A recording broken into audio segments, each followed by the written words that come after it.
or they're going to can do being third party. I think those are one of two options they have.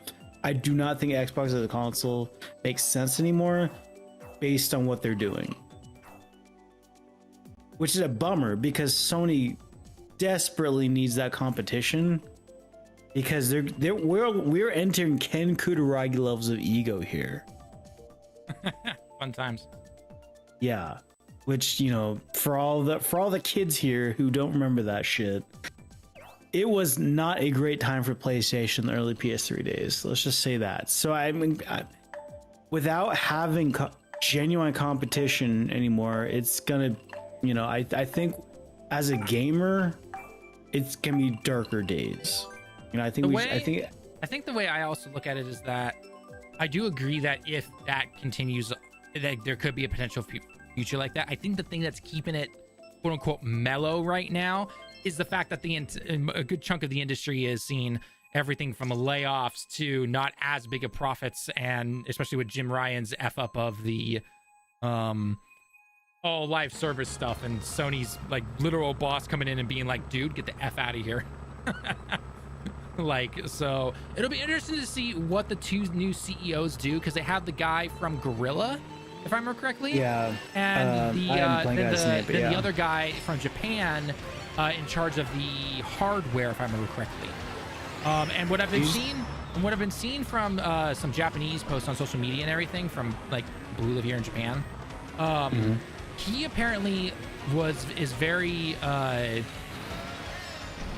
what's the word I'm looking for?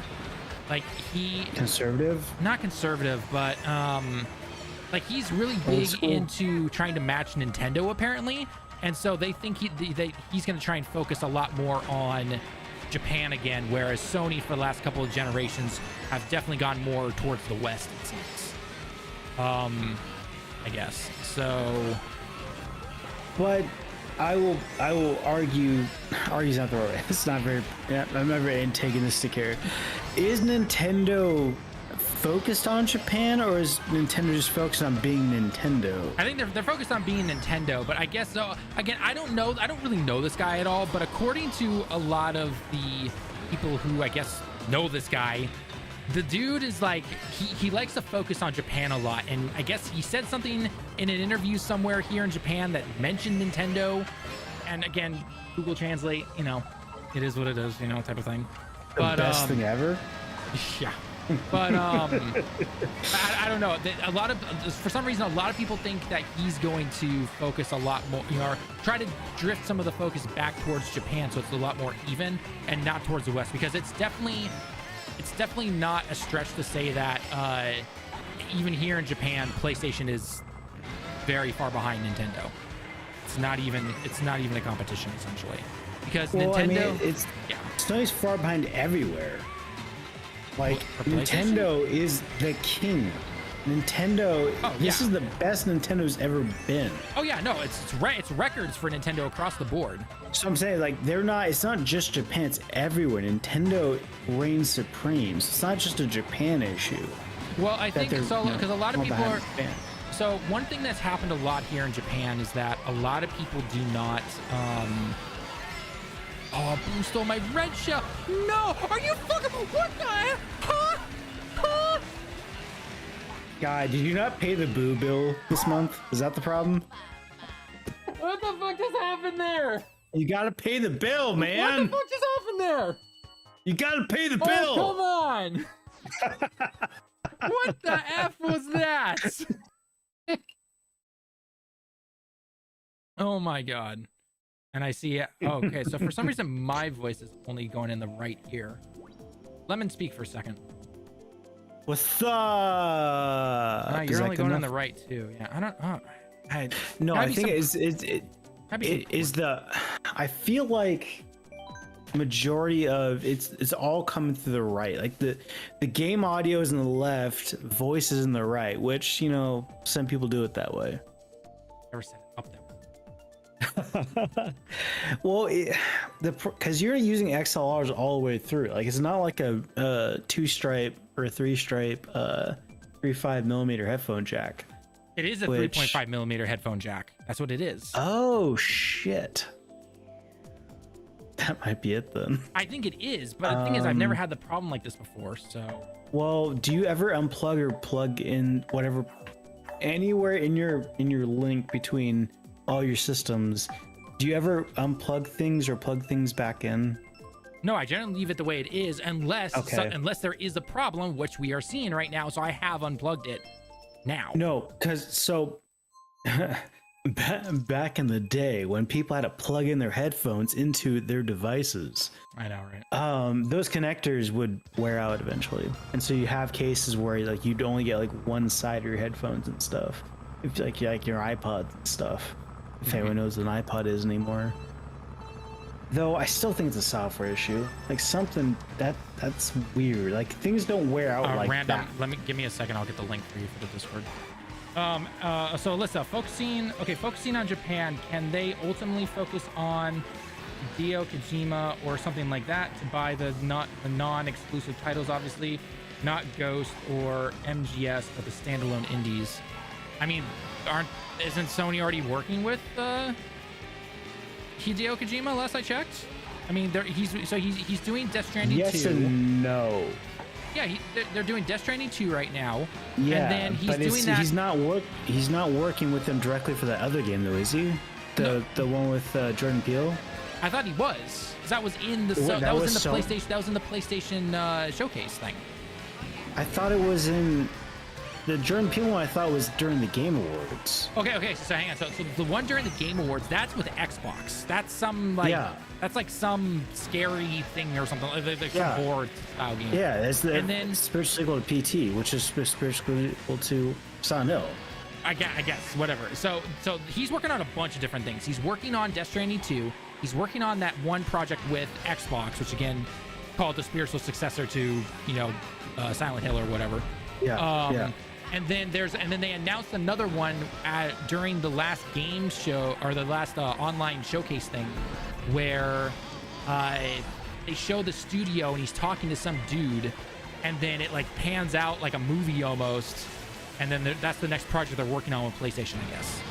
So that's what I know of so far, in terms of what's being worked on with Hideo Kojima and his studio, because like you said, they're not under. Or he's not under Konami or anything like that. So all right, here's my hot take of the night. This is gonna be more than 90% that LittleBobby always says. I have really bad takes. I only have 10% good ones, and this is gonna be definitely one of the 90%. I think the days of Kojima being the GOAT that he is long gone. I think that Konami's boot kept him in line for his crazy ideas to kind of make sense. I think the walking simulator that was Death Stranding might have been a bridge too far, at least for me. But the guy clearly just does not want to make games anymore. He wants to make movies. And it's so bizarre to me why he keeps making games and just not make a movie. Just make a movie, Kojima. That's what you want to do. Just set your heart free. Just make a movie. Because that's what he wants to do. Doesn't have the budget for it. I mean, I think he's a visionary. I just think he just, for some reason, does not want to make a movie, despite how badly he wants to make a movie. He hangs out with Hollywood types, but he keeps making games.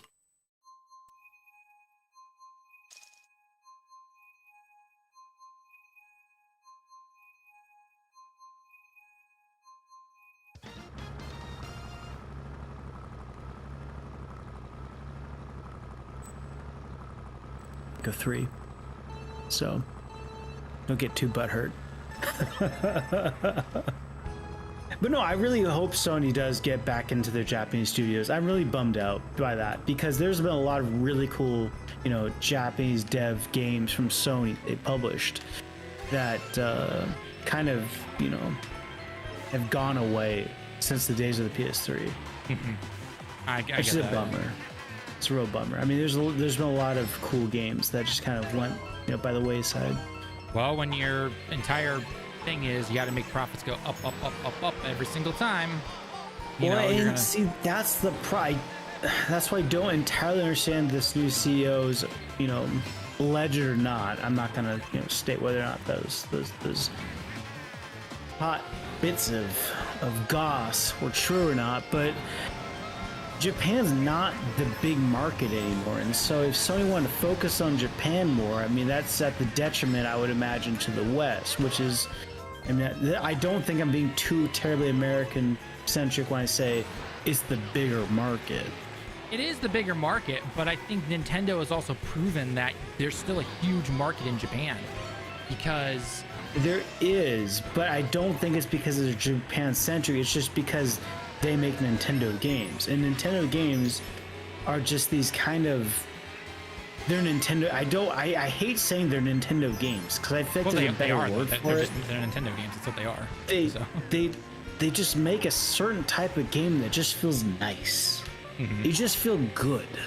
Yeah. When I'm playing Zelda, I'm playing Mario, I just feel good. And I stated this in a video we made a few weeks ago, I think, where I'm just like, Nintendo, in terms of the Switch, like, obviously I know the Switch is their most popular thing ever, but that thing still sells every single day. And it's like, how has everyone not have one yet? Essentially, right? I always wonder that too. Whenever it shows up on the sales charts, it's like, right, how do you not have a Switch yet? Like, I know. So I'm just like, are people buying an extra one for their kids? I think kids are breaking them. I think the kids are breaking them. I mean, based on my students, I can easily see kids breaking them. But I mean, again, it just is like, I mean, my Switch is falling apart. Like the screen's actually coming off of the Switch itself. Right. I think as the glue's coming off. Alyssa, what are your thoughts on Halo and other possibility coming to multiplats? Could it make or break Microsoft as a gaming company alone? Okay, so we said this in our most recent is Xbox games going to a multi-platform, essentially, right? It's literally the latest video that we have on the channel. So it is not going to. So first off, Xbox gaming is dead. It is Microsoft gaming. It's been that way for the last couple of years, basically. Xbox is just a brand name at this point. I mean, obviously it's always been under Microsoft. That's never been, a weird take or anything like that. Microsoft is making all the calls now. The big guys above Phil Spencer, above Matt Booty, above all those guys, they get the final say now. And the fact that Sea of Thieves, and even Grounded to an extent, but Sea of Thieves was the #1 selling game on the PlayStation Store in the UK, and it was either number 3 or 4 in the US. Microsoft is seeing those numbers and they're like, why the F do we not have everything else out right now? Everything is off the table now, or on the table, I should say. So seeing something like Halo on PlayStation, I can see it. Seeing something like Gears of War on the Switch, more of the Switch 2, I should say, I can see it happening, no problem, especially with something like the Switch player base. Let's just even ignore PlayStation, because I know everyone always likes to be like, oh, Xbox, PlayStation, blah, blah, blah. Let's look at Nintendo. Look at the amount of Switches that are sold, and if the Switch 2 / Switch Pro or whatever does not become a Wii U, situation, which hopefully they've learned from their mistakes, I can easily see Microsoft going like, yeah, no, get all of our games onto that platform, because let's just look at the Switch for right now. 140 million consoles currently out right now.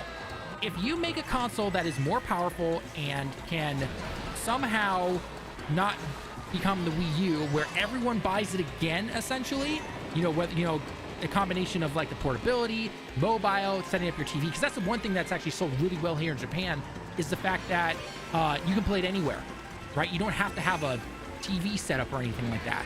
So if they do that properly, Nintendo, and Microsoft sees that, oh yeah, no, the heads of Microsoft are going to be like, I don't care about your little console BS war. Guess what? Everything's going over to Switch. Everything is going over there. That's just what they're going to do. It's again, Microsoft is a software company. They don't care where it is. They just want it everywhere. That's what they want. So, Lemon, you can give your opinion if you want to. Go ahead. I was waiting. I didn't want to interrupt your rant because it was pretty good. I enjoyed it. The anger flow through you. As a guy who's owned the OG Xbox, that was my original console. I didn't have a PS2 and a GameCube. The original Xbox. That was the console I had for majority of that generation. Games started with Microsoft Game Studios.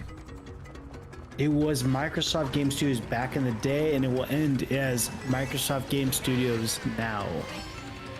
I think you hit the nail on the head. Like, as a whole, Microsoft is a software company, but I think we, as you know, as gamers who care about business, you know, interested gamers about that kind of thing, I think it's important to understand and watch what happened with the whole Windows Phone situation. When Windows phones died out, they lost Android and iOS. What did Microsoft do? They bought in on Android and they bought in on iOS. They are all in on that. And I genuinely believe that is what's going to happen with Xbox. But there's the wrinkle of, and maybe this is revisionist history on my part and just misremembering, this was always the goal. This was always the goal of Phil Spencer. Whether or not, you know, the people above him wanted Xbox as a brand, as a console to die out, whether they wanted that or not, I don't know. But to me, as a person hearing his message, I heard Xbox as a console is probably going to go away. May not this gen, but may next gen. And that the Game Pass was going to go into all the consoles. They wanted to put the games out for everyone to play. I feel like I'm aping the monologues from Spencer and stuff, but this was always the goal. And Xbox had to fall as a console for that to happen. So everything happening now makes a little bit of sense. I think what we're seeing now, I generally believe, I don't think Xbox as a console is going to last next gen. I think the Series X and this might be the last. After having gone through this last month of seeing them shutter studios. But as a whole, and again, I've stated this, you know, probably at the beginning of the stream, I'm bummed out about that because I think Sony needs the competition because Nintendo's not competition anymore. It's its own thing. I mean, I think to a degree it is competition, but it's not the same competition as Microsoft Microsoft/Xbox was. Yes. Exactly. Yeah. I would say that personally. As a consumer, I demand competition, and we're not going to get that. It's too goddamn expensive to get into the console market, and so I think this is really going to boil down into. You want to see the Apple console, you know, Disney's console, you know? I think it's going to boil down into mobile at that point with Disney and Apple. I mean, everything is going mobile or multi-platform now for the most part. Like, the only people who are still probably going to do exclusive is going to be Sony first party and Nintendo. Like, that's basically what it is. I mean, I think you can go smooth brain on this and just call it marketplaces at this point, because what is a console but a marketplace, right? Like, and you know, Sony wants their marketplace, Microsoft wanted a marketplace, Nintendo has a marketplace. As a console, it's a marketplace. However, things are kind of boiling over, at least in the EU, with marketplaces. You know, Epic kind of stoked that fire for Fortnite. They want that money, man. They want that money. Well, I genuinely believe that's gonna, you know, boil over into the console market too, because what is a console but that exact thing that Epic's fighting for? They don't want to pay that 30% anymore, and I don't blame them. As a company, they have to make the shareholders happy. By extension, they have to make me happy as a shareholder. By extension, I'm a index fund guy, but I do technically, I think, have money in Epic, because I think they're on the S&P. Random says, I will say one thing: PlayStation and Switch, neither of them got nothing on the 360 controller. I don't know. I was never a big fan of the Xbox controller, in my personal opinion. So that's just kind of. I still prefer. I don't have a. All right, I'll say this: I don't like the Wii controller, and I don't like Wiimotes. Oh, and yeah, I do not like, Wiimotes, dude. They're not a traditional controller. I like my Pro controller on my. It's funny. The Switch Pro controller, it's a very good controller. I like it. It's my favorite controller because it lasts for fucking ever. It does. It lasts for like a week. That's for me. The best part. My PlayStation controller lasts about 8 hours. My Xbox controller about 20. My Switch controller, can't remember last time I charged it. Full stop. That's what I love the Pro controller so much because it doesn't die. It just keeps going. It's like the Energizer Bunny. I love my Pro controller. So much so I really hope they keep compatibility with Switch 2. I think I've heard the rumors that, I mean, again, all rumors and everything, they are supposed to. Yeah. And random, by the way, if you're back on the full video stream of this, I posted the Discord in the chat there. So you but rambling aside, that the 360 controller is cool because it worked seamlessly with PC games. Yeah. And I feel like that's why just about all PC games natively support Xbox controllers. Yep. But the PlayStation ones are kind of hit and miss sometimes. They were up until the 5. Like both the Pro controller for the Switch and the PlayStation 5 controller can work just perfectly fine. But as you said, though, natively it does work with the Xbox controller because there's certain games where it doesn't recognize it completely. Like it recognizes it as a controller, but it will still give you the button. Yeah, it'll give you the Xbox. Xbox. Button. Yeah, exactly. So. Yeah. Because it's built in, like Steam, because like Microsoft, I mean, being Microsoft as a OS builder, they built Windows. Well, they bought Windows and ripped it off from other people. But I digress. It was the de facto Steam controller for the longest time. Right. So, but that's the reason. But nowadays, like I can plug in my Switch controller, play a PC game. Yeah. I can plug in my PS5 controller, absolutely no problem. It's got no the only issue with the PS5 controller, and to me, the reason why I like the PS5 controller is the triggers. They're still not totally there yet. Yeah, it seems to be only with PlayStation games right now. Like if you do it with the PlayStation games. Oh yeah, because as a publisher, why would I waste the money putting in the compatibility for the triggers? Because it's, you know, most people aren't using PS5 controllers on their PC, but God, there are PS5 triggers. The triggers are a game changer. They absolutely are. I don't care what anyone says. Well, they are, but at the same time, they're also a detriment because I've already gone through at least one PS5 controller because those bands do break. Knock on wood, I haven't gone through a single PS5. I still have my original. So, Alyssa says again, LittleBobby, I feel ya. I grew up with a PlayStation 1, 2, 3, and 4, and 5 now, and the Xbox in between you. You guys speak about my inner child, and I personally miss the old ruthless COD lobbies that made it so good. Oh yes! Oh my God, I love COD lobbies so much. I miss the days when people didn't have parties. Party chat, in my mind, was an absolute misstep. I understand it from a naivety standpoint, but now I miss those days of these weirdo fucking guys just joining lobbies. I just muted them all the time. I didn't. I remember back in the day, my brother and I played Gears of War and Halo and stuff. God. And we have these bizarre ass people joining lobbies, talking shit, saying they would come to our houses and beat the shit out of each other. Like, it was the best. I miss those days. Like, straight up, these people were unhinged. And as a child, I was like, huh, what are you gonna fucking do? You're gonna come to my house, weirdo? You don't know where I live. They did know where they lived. That's the problem. I was a kid. But at the same time, man, I enjoyed that. Well, half of them probably didn't know you. You didn't have they did. They were liars. No, back in those days, like, the people who could figure out how to trace IPs even now aren't the people who go to people's houses. They're the people who hack the NSA. Like, it's not a concern. You shouldn't be concerned. However, God, did they tell me they were going to come to my house and beat the shit out of me?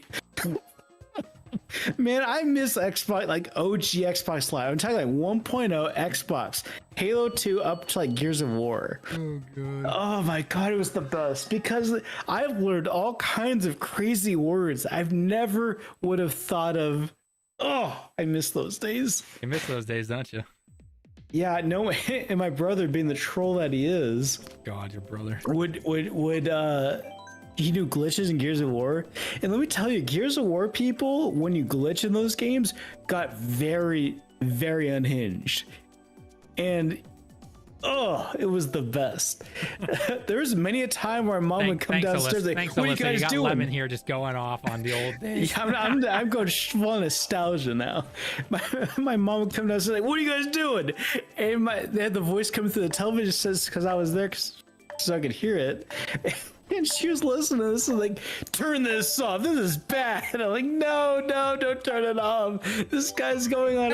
I thought you learned to make sure you have a headset on and to make sure your parents never knew what you were actually listening to. No. Well, it was like 11 or 12 at night.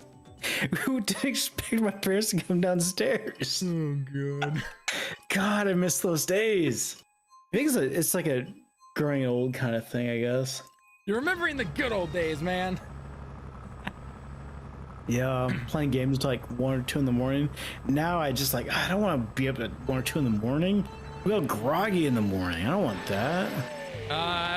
There are times where I am up till 1 a.m. sometimes. I can't. I want to be, but I just know I'm gonna be miserable the next day, so I just go to bed and I'll wake up at 5 in the morning like I always do because I'm programmed to do so. I'm gonna say, yeah, you're pretty programmed to do that. So. Funny because you're a programmer. Which, yeah, yeah, it is what it is. Getting old kind of sucks, but at the same time, it's not. It's pretty cool at the same time. I don't know. It has its ups and downs. I'll give it that much. Yeah. I mean, turning 33, I don't feel any difference from when I was 32. So. Which you didn't feel probably different from when you're 31 to 30 to exactly 30 to the whole oh my god, you turned 30 thing. I was just like, okay, sure, you know, yeah, I turned the dirty 30. 30s, but okay, no, sure. After 21 it's all just whatevs. Yeah, pretty much. As long as you can walk still, you're good. Pretty much. Remember, kids, do your calisthenics. I will say, actually exercising doesn't get enough recognition. That really does make a difference. Like, I feel younger than I did when I was in my mid-20s. Like, well, yeah, I mean, I probably walk at least just like 7-8 miles a day, probably, just because of walking to my station. I take a longer walk from work. I don't go to my immediately close station to my work. Afterwards, I always try to walk a good chunk of the distance after that.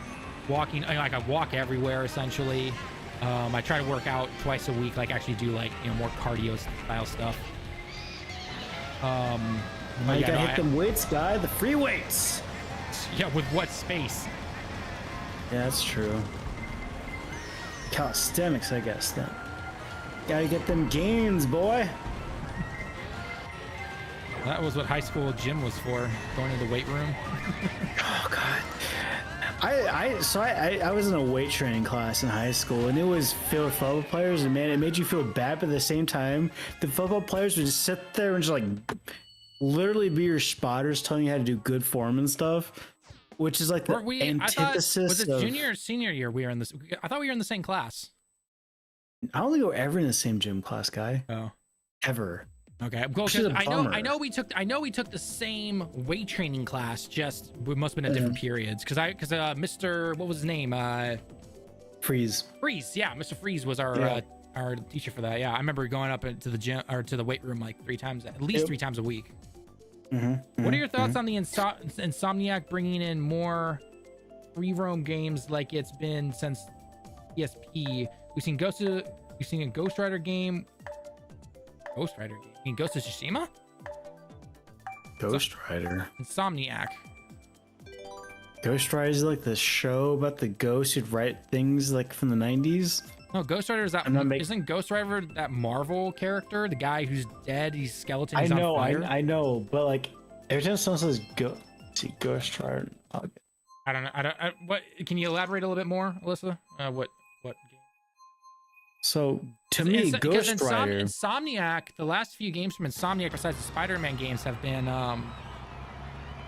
Ratchet and Clank, baby. Yeah, Ratchet and Clank. They also did. No, that was Sucker Punch. That did Sly Cooper. Yep. What else has Insomnia? I mean, they did Spyro, Resistance, Sunset Clank, Sunset Overdrive. Sunset Overdrive. Yep, that was a good one. That was a good game. I can't remember anything about Ghost Rider or anything. I mean, yeah, I don't believe it. To me, Ghost Rider is a kid's show from the 90s about a ghost that would write things on their computer. And there's like this little slime doll thing that oozed purple slime. I'm not making it up, by the way. That's a thing. I'm not surprised. I mean, it's from the 90s. The 90s were a interesting time, to say the least. Fun time. They were fun.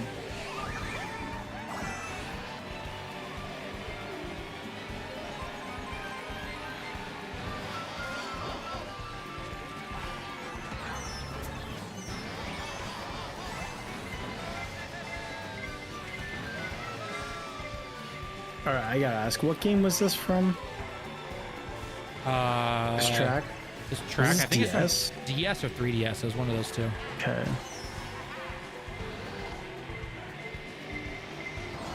Oh, I thought I got out of the way of the bullet bill. There's so many freaking bullet bills, man. God damn ammunition, Williams, you son of a bitch. Hey, get back here. You dick.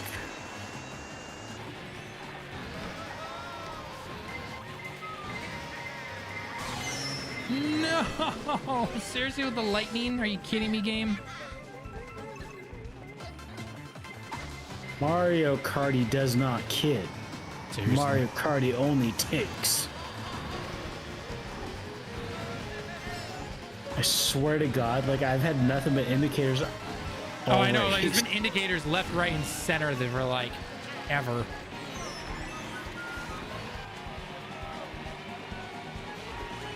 Like third place. Why not? Not bad. Oh. Bam, bam, bam. Damn, Lemon, pick it up. Your score 6666. Hail Satan! All right, you can't play anymore. You're not allowed to play anymore. You have to keep that score now. I wish.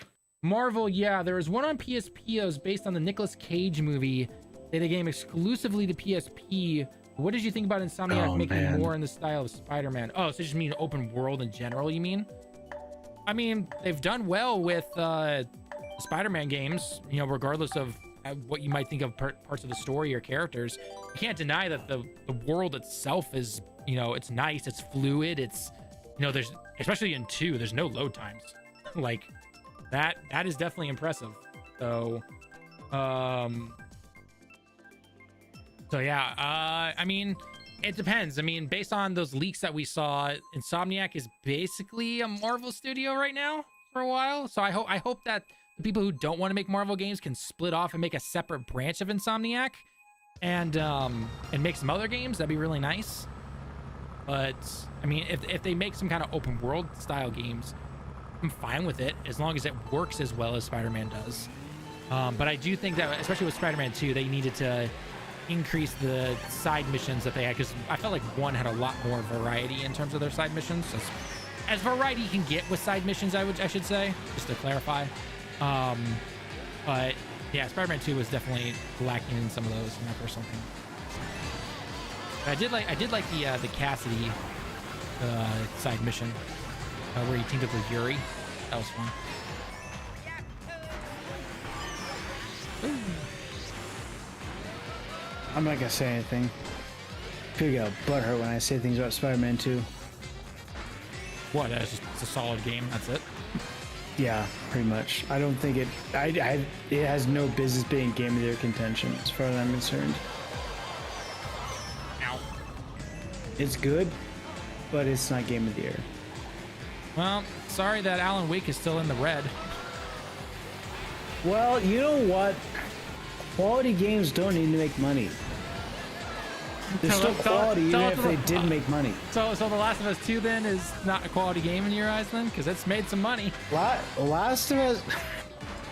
God, Tallen, you're baiting me, you know exactly and I know what you're doing. And you're it's like you're trying to summon Bobby here. You're summoning little Bobby here, and I know what's gonna happen. I know what happens when he's been summoned. Well, he's not in the Discord right now, so I like Last of Us as a franchise. I think it's a very good franchise. I think it's very much overrated. I think it's on the same level, if not worse, than Uncharted. I think it's a movie with Uncharted gameplay in it. But I think it's solid. I just don't think it deserves the, oh my god, this redefines gaming. Because it doesn't. It doesn't, yeah. Like, I think you can make the same arguments about BioShock. I think you make the same arguments about Half-Life 2. Oh, I didn't read.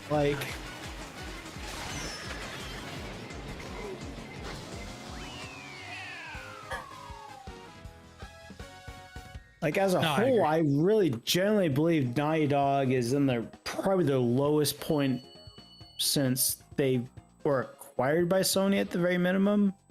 Don't they got acquired by Sony before Uncharted though? So they're probably lower than they were in my mind than they were when they were doing Crash Bandicoot. Like they've been relegated to porting. Like, because they haven't done something. This generation, they definitely are. But like we've said many times in these streams before, due to them working on that live service game that got axed, that definitely probably threw a lot. That's what I think a lot of them were banking on. And then when it gets cut, they're just like, okay, well, all you got is ports basically for this entire generation, because you know it's going to take them at least 5 years to, do that. Yeah, because no, there's no way they can make a new franchise. It's either going to be another Uncharted, hopefully, or Last of Us Part 3. They'll have no idea what the fuck they could do with Part 3. I don't even know what they can do with that. I mean, the problem with a new Uncharted game is that you'd have to do a brand new character and anything, which is automatically going to get right. And I think a lot of people are fine with that, but at the same time, you're still going to get compared to Nathan Drake, no matter what. You could do a prequel. You could do a prequel with Victor Goddamn Sullivan. I mean, I'd be fine with that personally. Yeah, Go for it. Because Sully's awesome. Not that movie, version of him. Victor Goddamn Sullivan. Do you think we're gonna get a Spider-Man 2 DLC that deals with the Carnage mission? No, that would probably be Game 3. I think Game 3 probably for that. They're not gonna do any DLC stuff. Wait, Carnage was in 2? Listen, The Last of Us Online is Naughty Dog, and that's fair. Huh? I don't know what that. Okay. I personally always say Uncharted over The Last of Us. Guy. LittleBobby. I know, Little Bobby's gonna come from my head. I know. Yeah, your ass is grass, boyo. Ass is grass.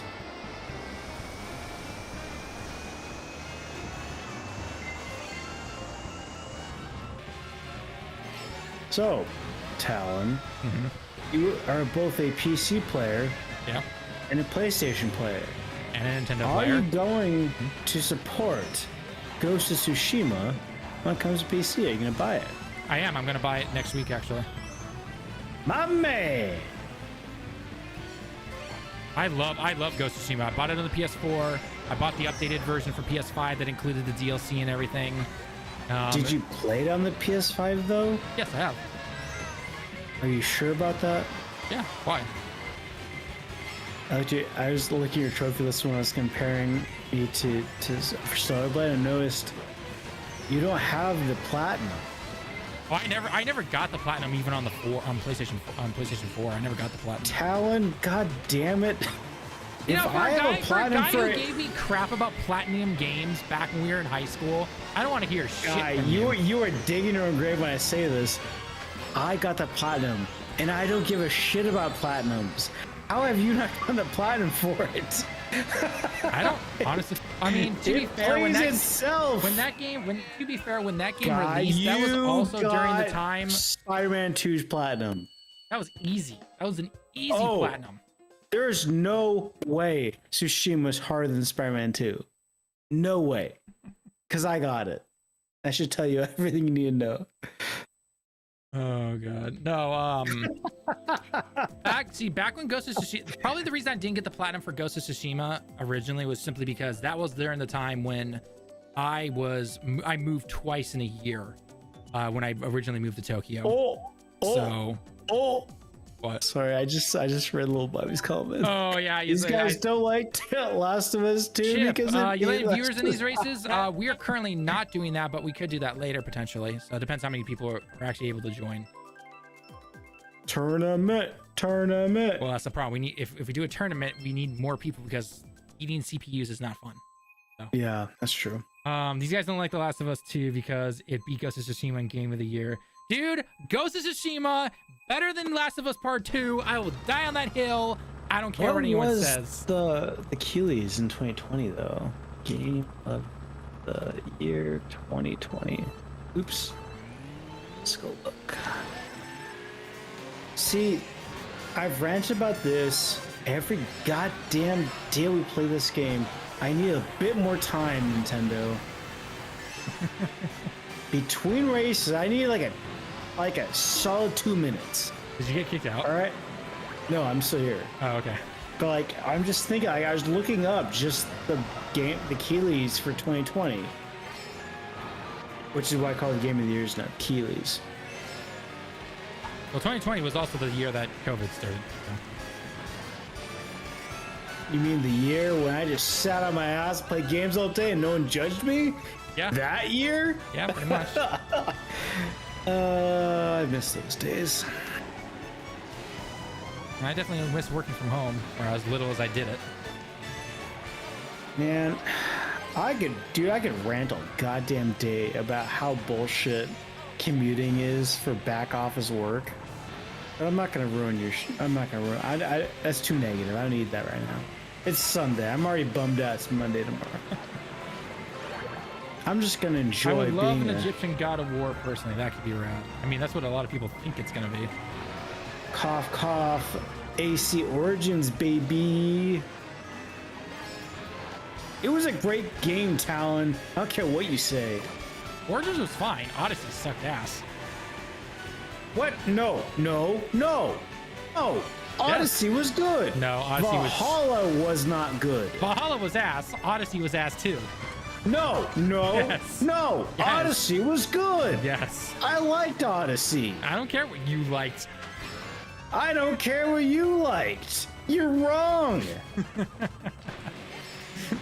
I miss the days of GameSpot with a P, Console Wars, because it was just literally just, I don't care what you liked. You're wrong, Sony Pony. Because they call it wasn't Sony Pony back in the day. It was something else. Fuck, what was it? It was something else. Man, I admit that was like 20 years ago now. Hang on, man, Alyssa, let's talk exclusives again.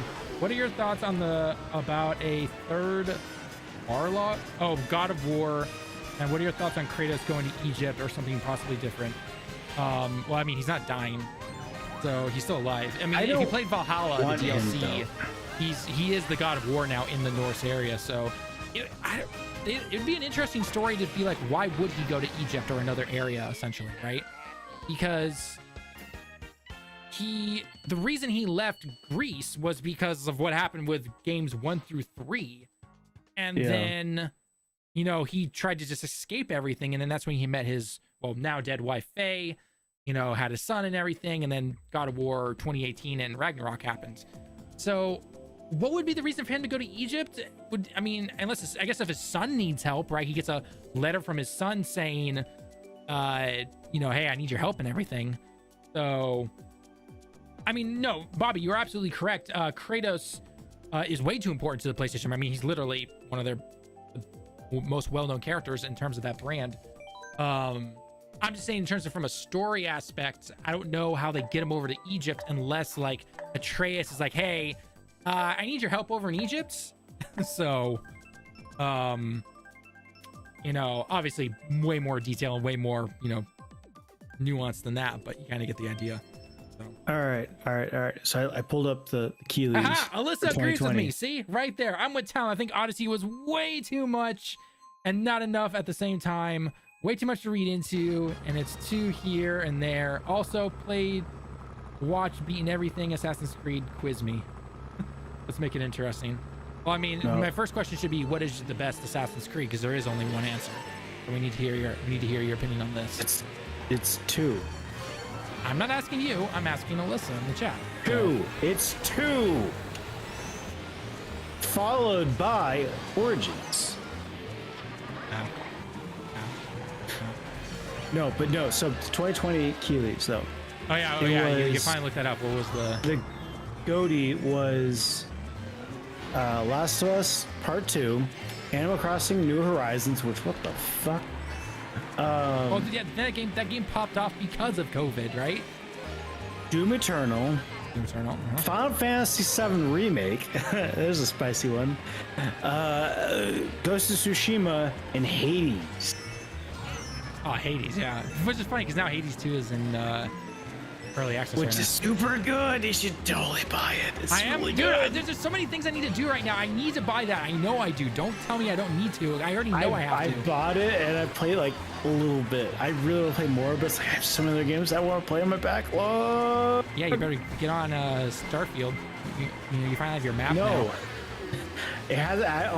Has the map come out yet? Yes, that's they announced it, but they haven't released it yet, right? I don't know. They're pretty sure they released it. Oh shit. Okay. Yeah, you gotta go play that crap game. So you know what's crazy? You know what game has a map? Every other game imaginable. Immortals has it. A game that no one played, and it kind of bankrupted the developer.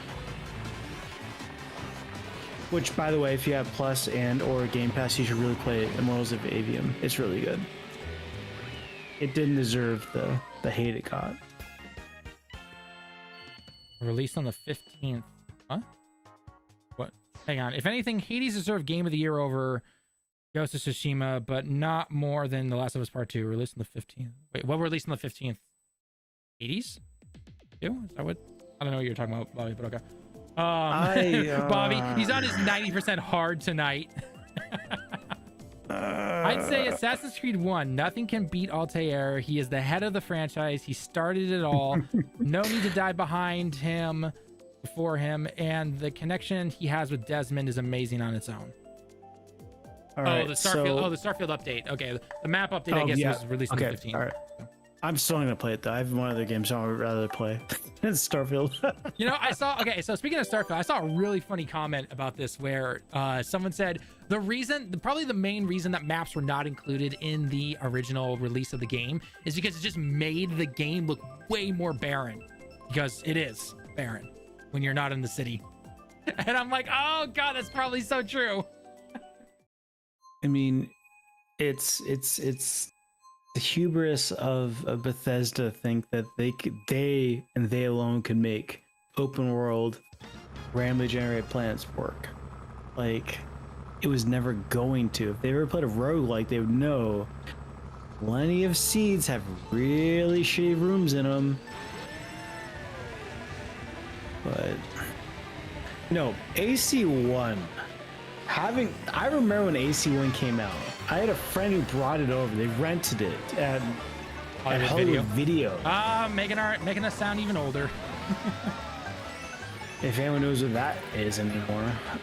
And I mean, the fact that costume places still sell Blockbuster outfits, you know. The problem with the AC franchise is that I would argue it was the original kind of oh Christ, what was the Watch Dogs? It was the OG. So AC1 was not a good game. It was an 8-hour game they could effectively finish over a weekend. It was the pinnacle rent a game kind of game. AC1? Wasn't AC1 decent size? No, it was 8 hours. So my friend brought it, we finished like 75% of the game just when we were hanging out. Okay. For like 5 hours if that. It was a very short game. Which I'm not saying short games are bad, but it was not the kind of amazing, console-defining game that Ubisoft hyped it as. Much like Watch Dogs was. Like, I feel like people give AC a pass for some reason. I mean, I understand why, because AC2 was really good. And they fixed it. But AC1 was not a good game. Like, at all. Like Altair was a coolish character, but he was not in any way developed anywhere near as good as Ezio was. I'd agree with that, yeah. Like Ezio is so much more interesting as a character. Well, especially when you dive into Brotherhood and Revelations. For sure. And I don't necessarily blame AC1 for Altair being not that interesting. It's because he didn't get 3 games like Ezio did. But you did. I will say though, they did get a little bit. He did get a little bit more story in Revelations because of the whole Ezio, Altair, and Desmond thing. So that was definitely cool to see. 1 second.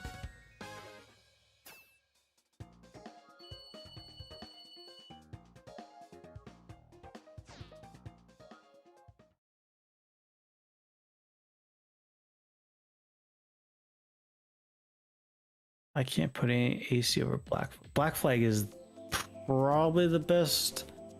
I don't know. I don't consider Black Flag to be an AC game though, because there really was no assassinating. It was more just me going "arr" a lot. Like it was very. That was about the point where like, yeah, fuck being an assassin. We don't care about that shit anymore. What? 90% of what? Oh, come on now. You gotta join the chat now, Bobby. You can't just keep dropping 90% in this. Come on now. I don't even know what bad take I even had anymore.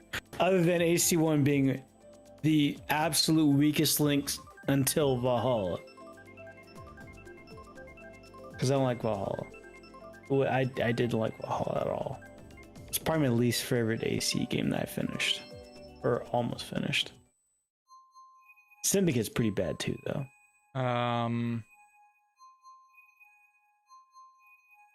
That is interesting. AC1 doesn't have a remaster or a remake. Oh, that's definitely something. Because no one enjoyed it. No one's clamoring for it. AC1 was not that good.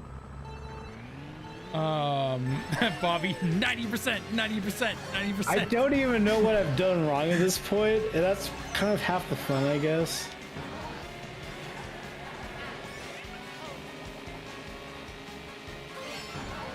Okay, if anyone has any assassins cool or as cool, let's talk about the underdog character. I'm talking about Connor.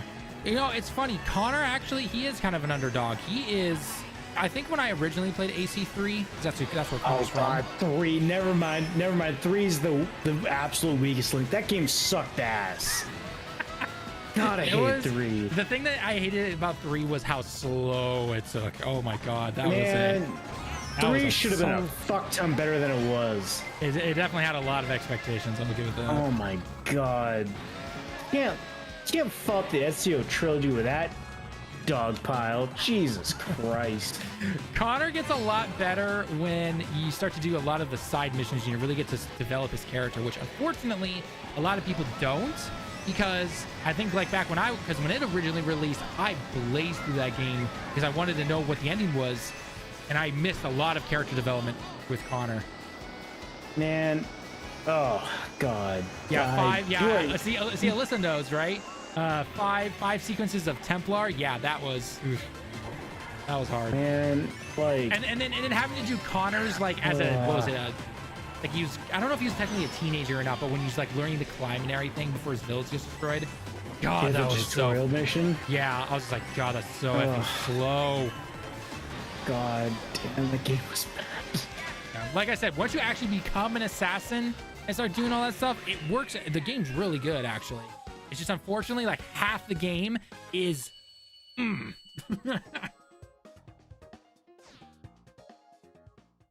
God, yeah, what a letdown that was.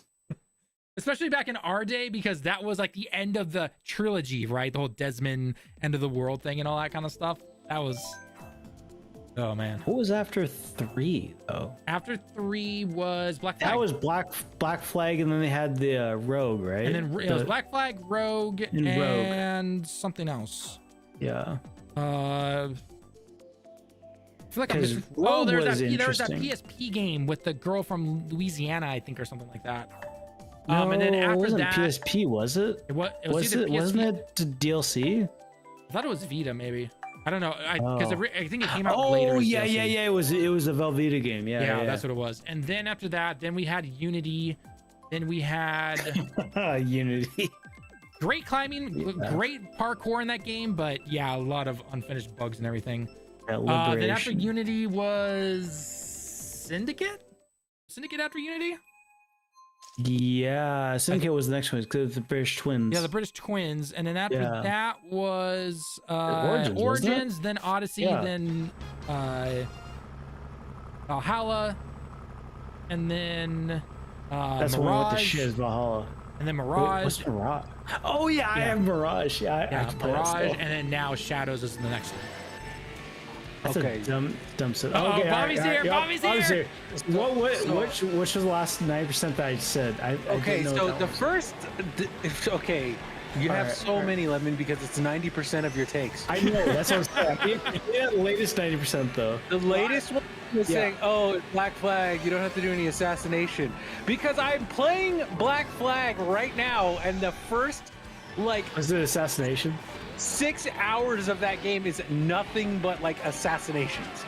In my defense, I remember nothing but just sailing around, so... He's like, I don't remember anything except for the pirate part, which is the coolest part, which is why everyone wanted another one of those, and then they gave us Skull and Bones, and that it was a quadruple A game, man. It was the best. Quadruple A game.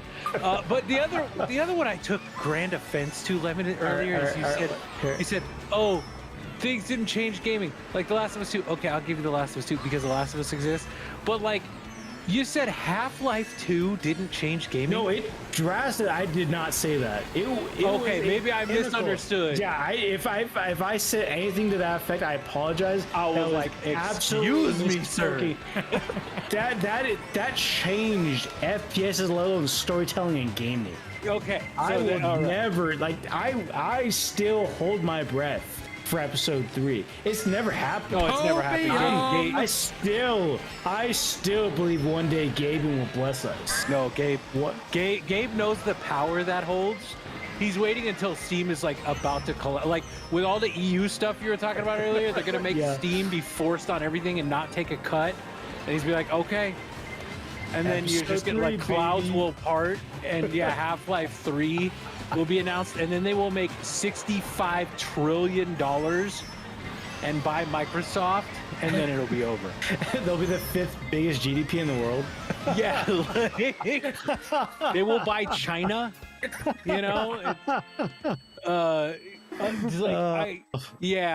One day maybe. I don't think so, but yeah.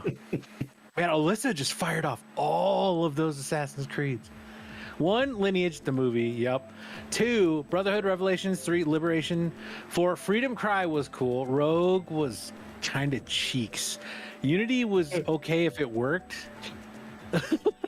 Dead King's End and beginning of the console gens. I don't know that Syndicate. one. Yeah, Syndicate was actually pretty very good.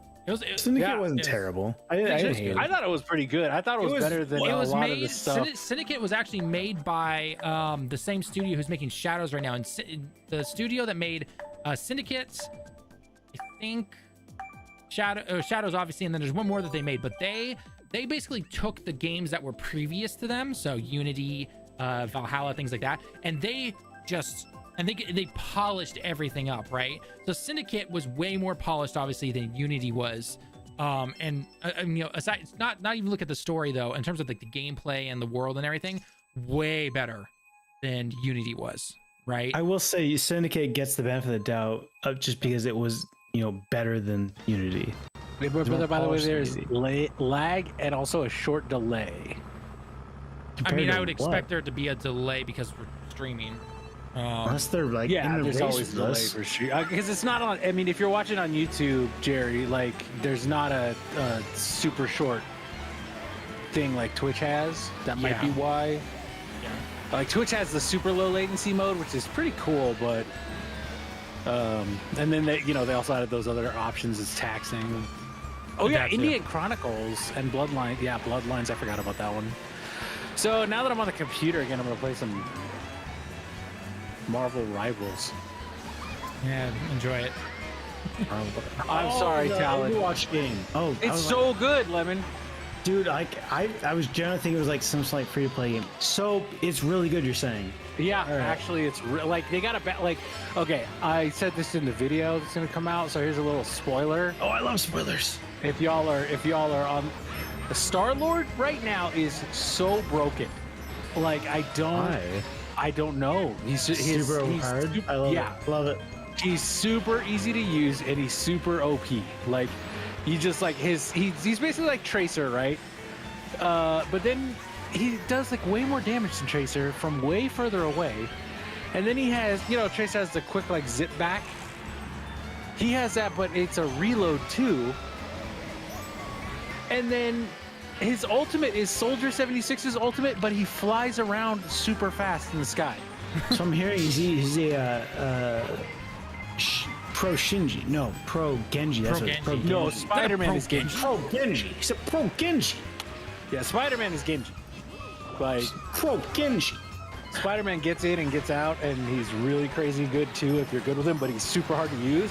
The thing with Star-Lord is he's really easy to use, and he just does way too much. Like Shocker, way too much damage. The typical normal-looking soldier type of person is the easy one to use. Never would have seen that Who coming. was the bow and arrow guy in Overwatch? Hanzo? Hanzo. Hanzo, man. Yeah, we need that as Hawkeye, dude. Yo, Hawkeye deserves it after how bad he's treated in the Marvel universe. I think Hawkeye's treated Hawkeye deserves great. it. Like he's a normal dude trying to fight with superheroes. I mean, what are you gonna do? I don't know. I feel like he doesn't get the. For that reason, I feel like he doesn't get the hype he deserves. Well, yeah, I mean, you're also Jeremy Renner getting put up against like Robert Downey Jr. Like if he can survive, what? Could he like a near-death experience from like a snow blower? Like what? He got ran over by something. What was it? He deserved like a snowplow or something. Yeah, he got roughed up real bad in real life. So he's like actual genuine like superhero if you ask me. Like hearing the story about that was like insane. That guy is a monster. Bringing you guys Gen Swap gets Rogue. Oh, nice. Yeah, I remember Rogue came out. It was a PS3 only game. I didn't have a PS4 at the time because I had the money for it. Well, yeah, because Rogue was supposed to be the previous gen, and then Unity was supposed to be the new, PS4, Xbox One gen. Turns out Rogue ran better than Unity. But no, I'll give that. Oh yeah, the Chronicle games, dude. China Chronicles game was fun. That was a fun game actually. What was it on? Everything. Was it DS game? No, it was on. No, it was like Vita, wasn't it? Yeah, it was. No, it was like a PSN game or something. Yeah, it was the 2D. It was a 2D Assassin's Creed. Remember? What generation was it? PS4, PS3? PS3, I think, but it's on PS4. I have it. It was. You remember when Xbox was doing the Xbox Arcade, Lemon? Yeah. And then PlayStation started doing it. It was one of those for PlayStation. See, I only ever played that one. It's pretty fun. It's like I think it's like a good 4 or 5 hours. I mean, it's a small game. It's nothing like, it's literally just 2D linear type stuff. And then actually they tied in with the Ezio. Not TV. It's not a TV show, but it's like a short movie thing. Which I absolutely loved. That was a fun little short movie to watch. Is the only thing. The other thing I did mention about this game is that the matches are so one-sided, and it's just like they need to put any kind of algorithm for their matchmaking. So it's superheroes versus superheroes, right? It's not like you have to choose villains versus superheroes, right? Like no, you can be a villain or a hero on either team. Right, cool. Any combination. Good.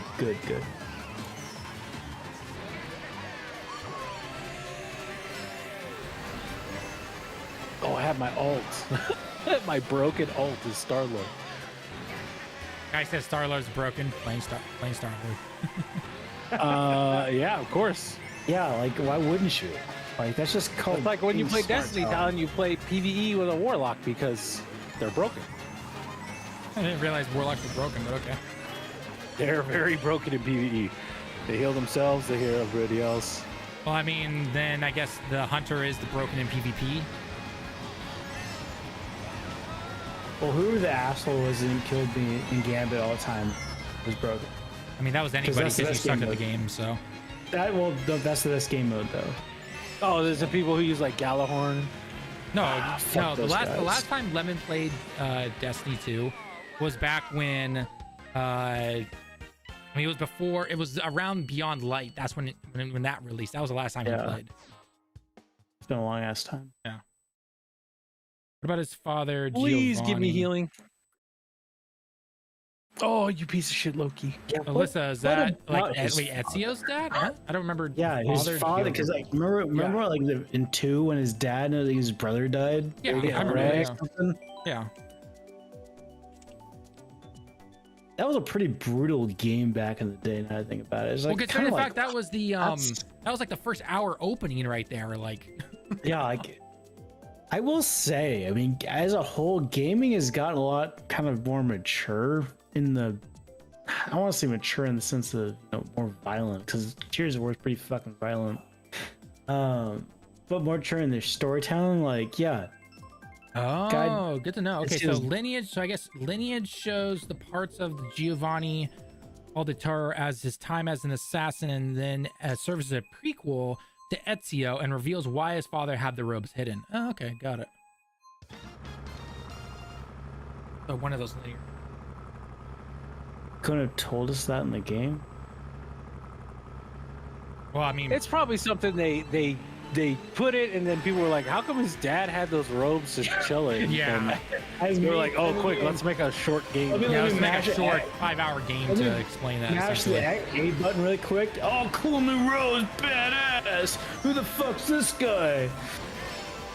Yeah. I mean, you literally just described like half of gamers in the world. well, so. that's me. Like I mash the EULAs too. I'm sure I have to give my first, second, third born to some publisher. The human centipad, Eula. Exactly. Ugh.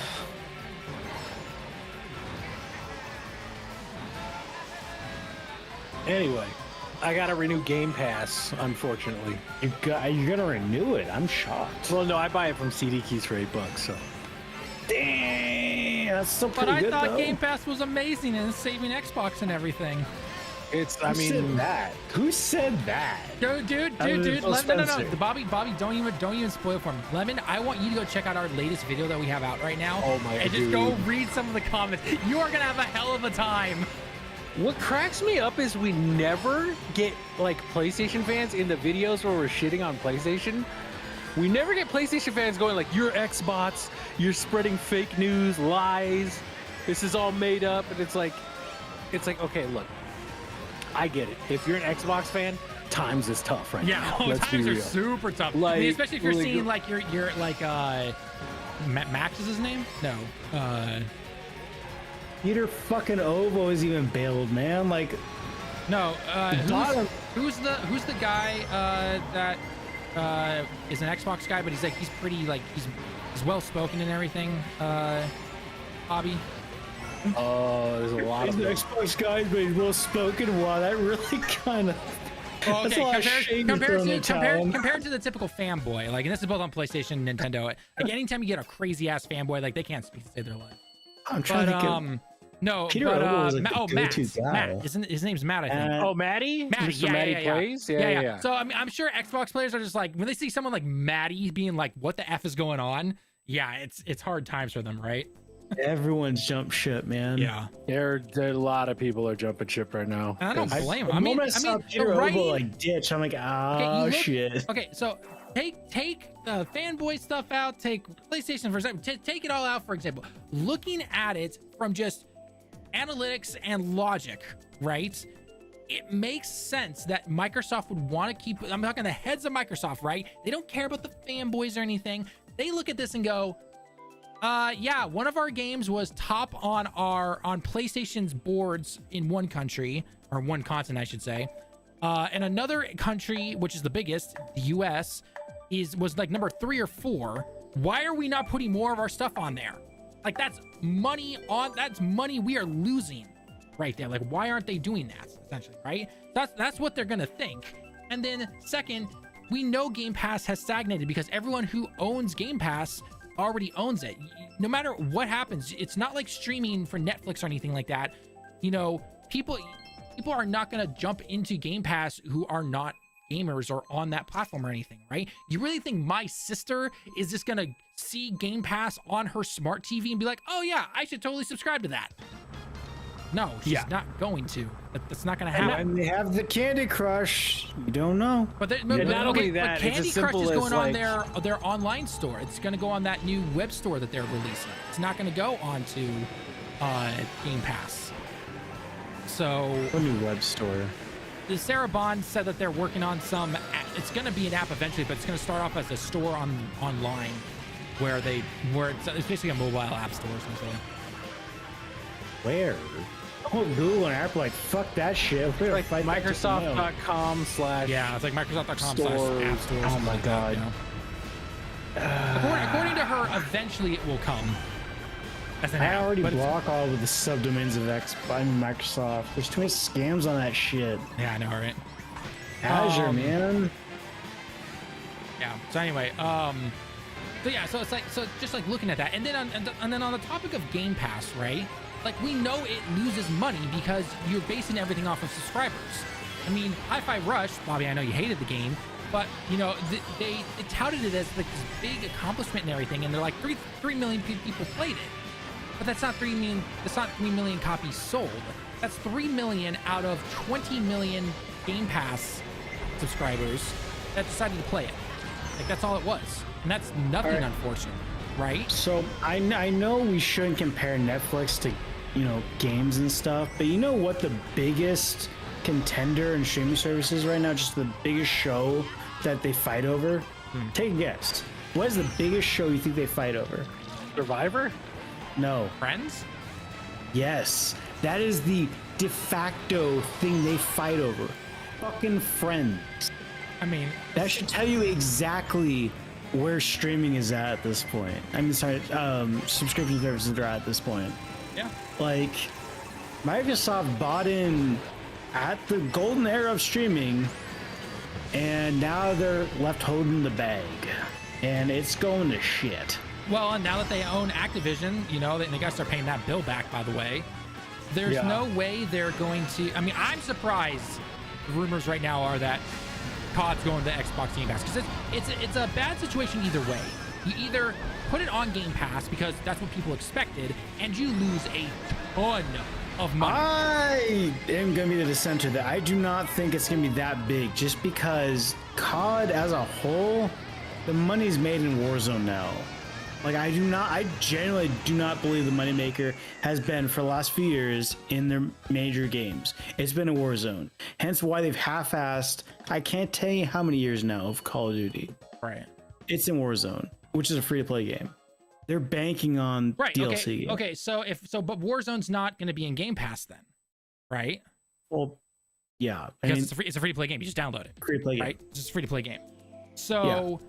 If they try to do some kind of bundle thing where if you subscribe to Game Pass and you get the, I don't know, Black Ops 6, I think is the next game or something like that, whatever it's called, that's not going to up your numbers, especially if you said like everyone's sticking with Warzone or Warzone 2.0 or whatever they're playing right now. Sure, but what stops them from saying, I want to have Game Pass exclusive stuff in Warzone? You telling me people won't subscribe to that shit? I don't know, I'm sure people would, but that would require them to actually do that. Put an exclusive skin in it that's popular. Pay off some Twitch streamer. Like, I mean, there's a reason why Genshin Impact and shit like that is a absolute moneymaker. Like, if Microsoft was smart with Call of Duty, they could probably make buku bucks just on that. I'm not saying that, you know, I'm not condoning the shit they're doing now, but they can make their... I generally believe Activision's... They're going to run this shit into the ground, and they're just going to bank off of King and Call of Duty. Oh, yeah, no, they are. I mean, they're the Call of Duty machine now. Nadella just wants his goddamn bank, and he's going to get it from those two. You don't need to spread... There's hell. On PlayStation all the ways. I played Xbox. It's like Apple versus Android. I don't know. Okay. Oh, it's not really Apple versus Android. It's Apple versus Samsung at this point. Let's be frank here. Read. Hey, Ali, how's it going? Sorry we read that a little late. COD is his own marketplace. I do agree with that. For sure. I don't know. I think they're going to lose a lot of money on. I mean, that's what all the analysts are saying. If you put it on Game Pass, that's a lot of missed money right there. Because for the audience, the top 5 corporations in the world, this is chump fucking change for them. It would not surprise me if Tesla's going to lose more money than them at this point, just from the brakes. I mean, sorry, the gas pedal issue they have. And you are right. In terms of money, Microsoft has no problems with it. But the thing that is definitely going to be used, I think, is that if they don't make a certain amount of money, they're just going to keep closing more studios. I mean, I remember when the Activision, for sure. when this whole thing was going in court and everything, it was like, yeah, man, we're going to get Banjo-Kazooie and we're going to get Spyro and all this stuff. And I'm like, you really think Microsoft's going to do that? That was never happening. That was never happening. And look at that. We are now. So we are not getting any of that shit. No, we're not. But I don't think we're going to get it with Activision either. Like, Activision is we never were, because I'm more bummed out about Rareware being smothered by them. I'm being more bummed out by Obsidian. Activision needed to get put to pasture. I mean, look at it. Look better at it this company way. to let that happen to Microsoft. This way, right? Activision still for the most part around. I know they definitely cut some things to consolidate everything. 343 was barely touched, and they had some firings, but they did. And 343 is a monster unto its own. Like, it is a Frankenstein's monster that should never been built to begin with, and has shown us why it was a bad idea to begin with. It only went downhill.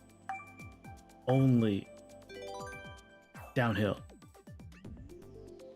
Well, no, I can't say that. Master Chief Collection, after about 4 years, was pretty fucking excellent. It's in a good spot now. That's the game I want to come to. Yeah, I wouldn't mind going through all the Halos again.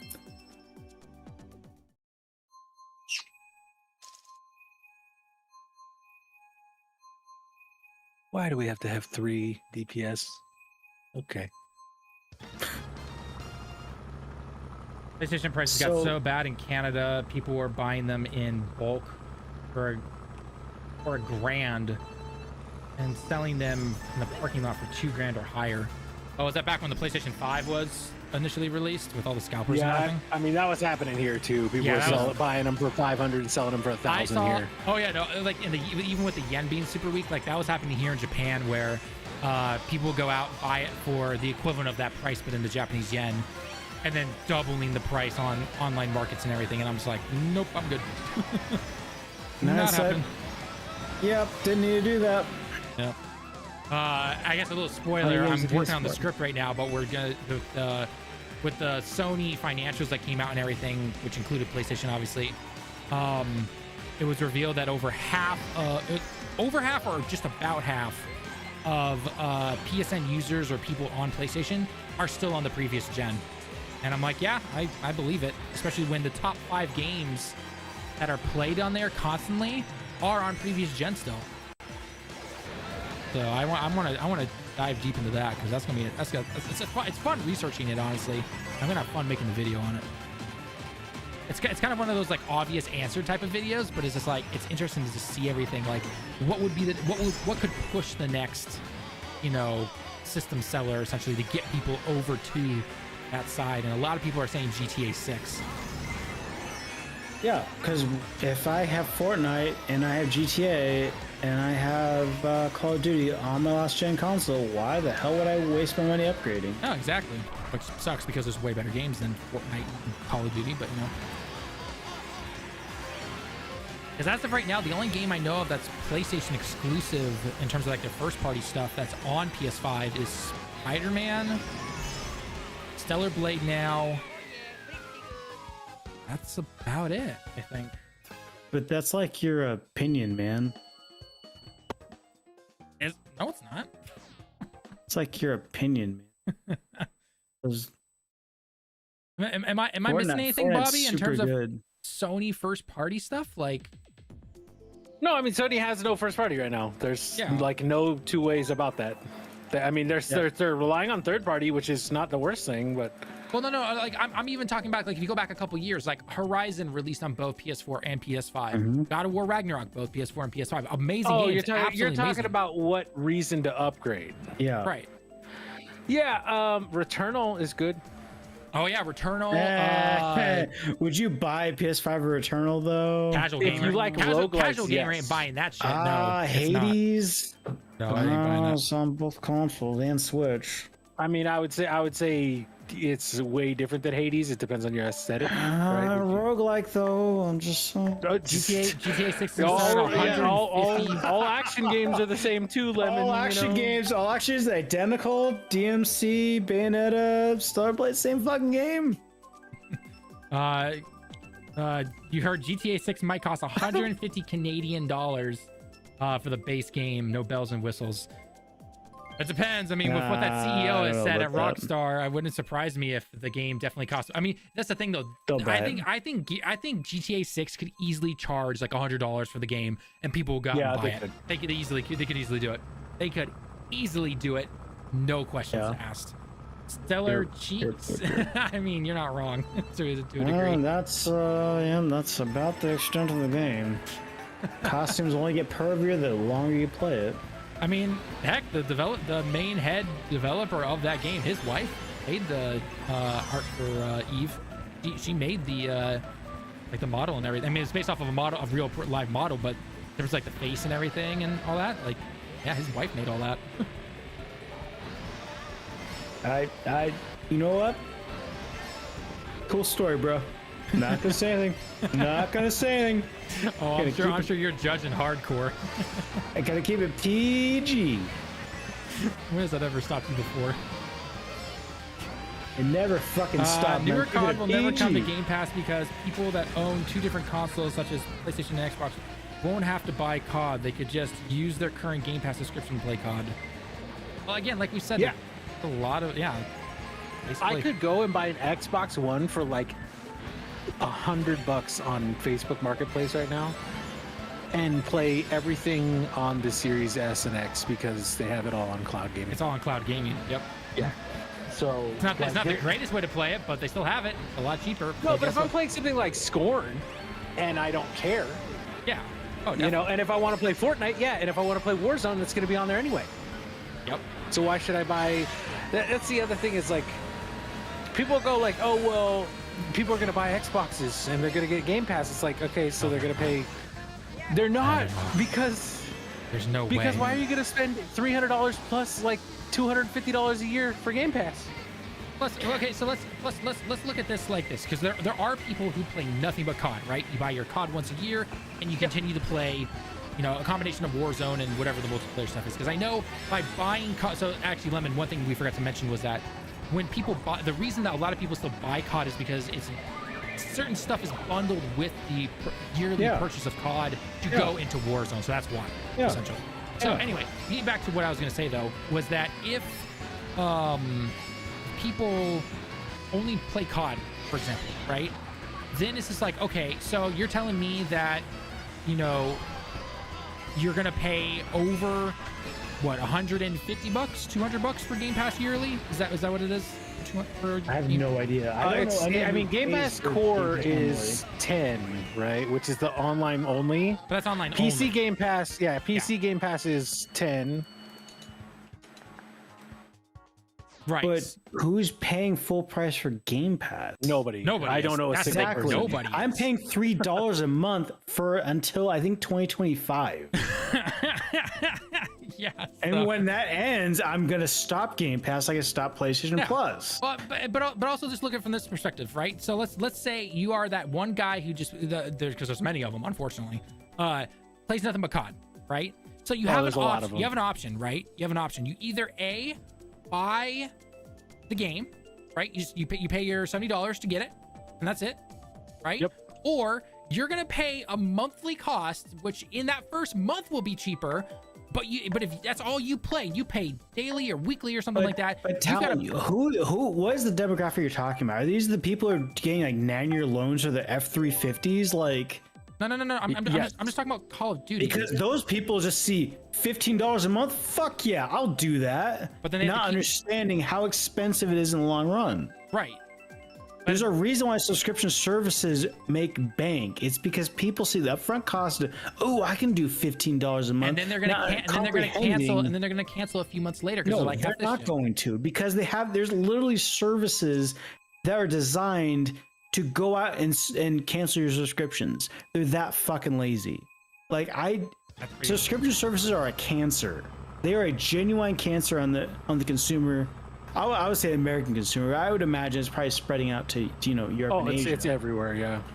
Like this is, I would like to, completely understand what you're saying, Tallen, but at the same time, I genuinely believe there's a lot of stupid people out there who just do not do the math themselves. Oh, no, and that is what these big companies are banking You are on. absolutely correct on that. But the whole point I was trying to get to kind of end my point was that, so based on that, and we already know that a lot of players play on PlayStation in terms of the Call of Duty numbers, I would say, right?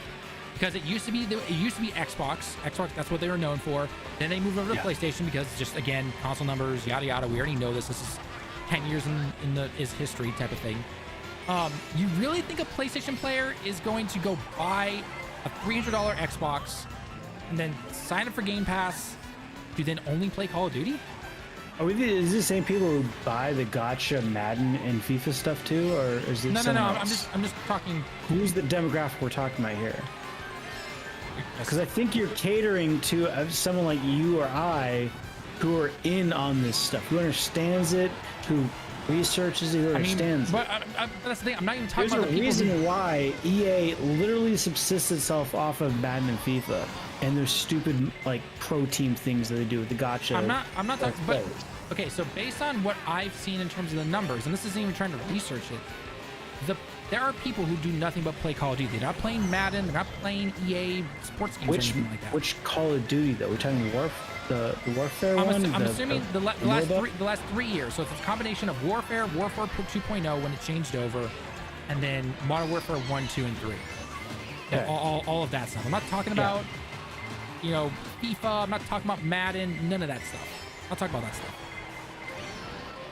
I'm just solely talking about the person who buys Call of Duty and that's all they play. That's all I'm talking about. So when they see an ad that says, "Hey, go play the new Call of Duty for free, pay for Game Pass, and we'll give you all this cool stuff." But that's the thing. We don't know if they're going to give us all that cool stuff. If there's going to be all that cool stuff. I mean, you buy it day one, they'll give you some free skins. That's every game. Like, I guarantee you they do shit like that. Well, and the last thing is that this is the last game, to my knowledge at least, that still supposed to, this is the part of that contract with PlayStation still. So the game has to be on PlayStation, right? So why does it have to be on PlayStation? It's part of the contract that they made with Activision. The 2025 or 2024 to 2025 is supposed to be the final game. Contracts are made to be broken, Talon. This is Microsoft. They have lawyers. I mean, I'm sure they're gonna put out this year, but I'm sure there's gonna be a lot of bullshit involved. Is all I'm saying. Don't trust Microsoft. Don't trust corporations. Oh no, I know. You should never trust a corp. No, and that's what's kind of sad, to seeing these people trying to defend Microsoft to their dying breath. Okay, sorry, we've been annoying the chat and we've been going hardcore on this and us talking right here. The PS4 is still a capable machine thanks to the GDDR5. My Xbox One struggles a lot with its old DDR3. Wait, the Xbox One has DDR3? Wait, so first of all, I do not think there's a shared storage for GDDR5. Like, if there is shared on the PS4, that is a very minuscule amount of RAM because it's very expensive RAM. Because I'm pretty sure we're still on 5. I did not know. I'd have to go back and look at that, I guess.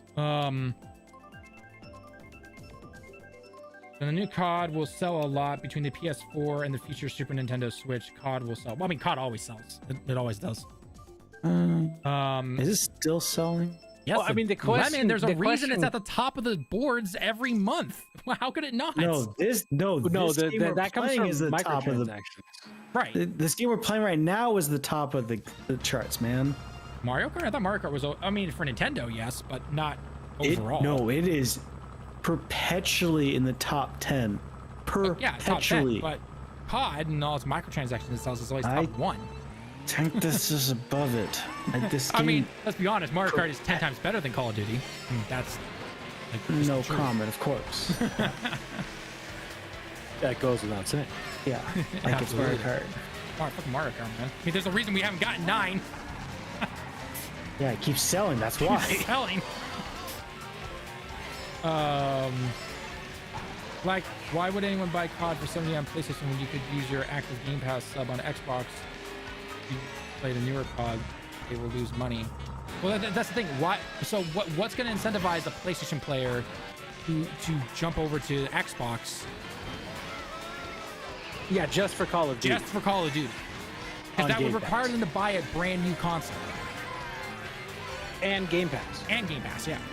And most people don't know you can go on eBay or CD Keys and get Game Pass cheaper. Right. They'll see the first thing that Microsoft throws up, which is Game Pass Ultimate, and go, oh, I have to pay, what is it, like 17, 18 bucks? That's getting a price hike. There's no way it does not get a price hike. Well, they already said it's going to get a price hike.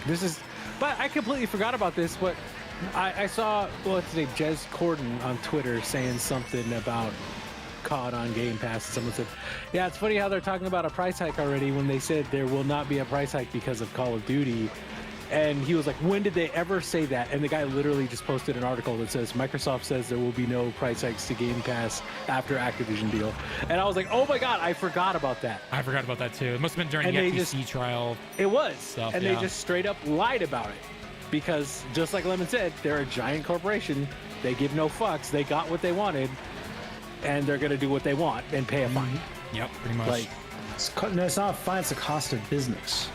Yeah, and that's one of those things that, like, a lot of people who are against it, like me and Tallen, said. We were like, don't let them do this because they're just going to lie about everything.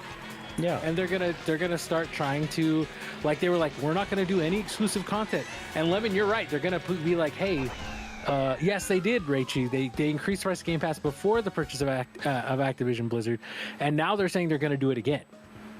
Yeah, why shouldn't they? Well, I mean, why shouldn't they in the sense of they can do whatever the hell they want? The economy, the market will support what it will support. Like, yeah, but I think that's where it will dry up. Yeah, I think that's what's going to happen is. Yeah, Switch is not the platform for Call of Duty. Nintendo platforms are not the platform for Call of Duty. Like, I don't ever think of any. I don't think of any third-person stuff unless it's third-person exclusive stuff for Nintendo. I think of their first party. I think of Kirby. I think of Mario. I think of Zelda. Right, more recently, nothing but Nintendo. Animal Crossing, Metroid, that, like F-Zero. I want that. I don't. Yeah, Fortnite, but Fortnite really aims towards kids. Yep. COD does not. Droid Master, Europeans love FIFA. Oh, dude, I know. I have a coworker. I have a coworker from Europe who works with me. He buys the new FIFA every single year. He's done it for the last like 10 years, and I'm just like, Jesus. Yeah, it's wild how popular FIFA is. No, that was the thing with when I worked at EA, right? I worked at EA, and we would test like Madden and FIFA around the same time every year. And I remember one time how are you still in the gaming after playing that game? What? Having to play FIFA and Madden, God, that would bore me to death. Dude, I had to play some dog shit games while I was there. Like, sorry, chat. I had to play some fucking terrible games while I was like the games you never even heard of, like Bratz Prom Party and shit. It's like stuff I had to test. And so we were losing our minds because you could beat that shit in like 3 hours. So you had to beat it like 3 times a day. Phrasing, by the way. So you had to play certain games. Like there was a game called I tested called Littlest Pet Shop, and I think it was a kid's toy brand that they made into a video game. That was one of the first things I tested. I was able to beat that game in like an hour by the time I was done testing it because it was a game for like 4-year-olds, right? Mm-hmm. Anyway, I remember playing FIFA and Madden and going like, like maybe Madden, like, yeah, I get it, people are football people, but like, who's playing FIFA, man? I asked my boss, and he looked at me, he's like, this game pays all of our salaries. Yep. Like, he was like, no matter what you think, he's like, dude, we're working on cool stuff, we're working on, you know, these kids games and stuff. He's like, this is the game, this and Madden are the games that pay our salaries. Like, the entire year of our salaries is paid by the sales of these games. And I was like, really? He was like, dude, in Europe, these games sell tens of millions of copies a year. And I was like, and this was 2008 when gaming was not as mainstream as it is now. Like 2008, 2009. So yeah, FIFA, like, we think, like, you know, we ask ourselves, like, who's gonna play FIFA? Like, tons of people. Tons of Europeans. Okay, Alyssa, another Assassin's Creed question. What is Connor's second cousin twice removed's name? Oh my god. Okay, best parkour out of the entire franchise. Go. That's opinion. I think she's asking for, like, okay, like trivia. But okay, I don't know shit about Assassin's trivia because oh, so you're a fake fan, huh? Okay. No, because I played. So let's see. I played 1, I played 2, and I played the entire Ezio trilogy. 3, Syndicate, Black Flag. Played barely a little bit of Unity, and that was about it. I did not. I played Origins. Odyssey was a joke of a game, and Valhalla I didn't even touch. Bastard. You're terrible. Did I say that partly to get the lemon skin? Yes, I did. Is it also partly true? 100%. You could have dug deeper. I called Odyssey a shit game because it is. Odyssey was not shit. It was pretty decent. I've played worse than Odyssey. Thank you. I played better than Odyssey, much better. Oh yeah, it's not saying it's a great game. It's just a good one. All right, my dudes, I gotta work tomorrow. Fucking job, all right, man. Lemon. All right. Take it easy. See you around, my dudes.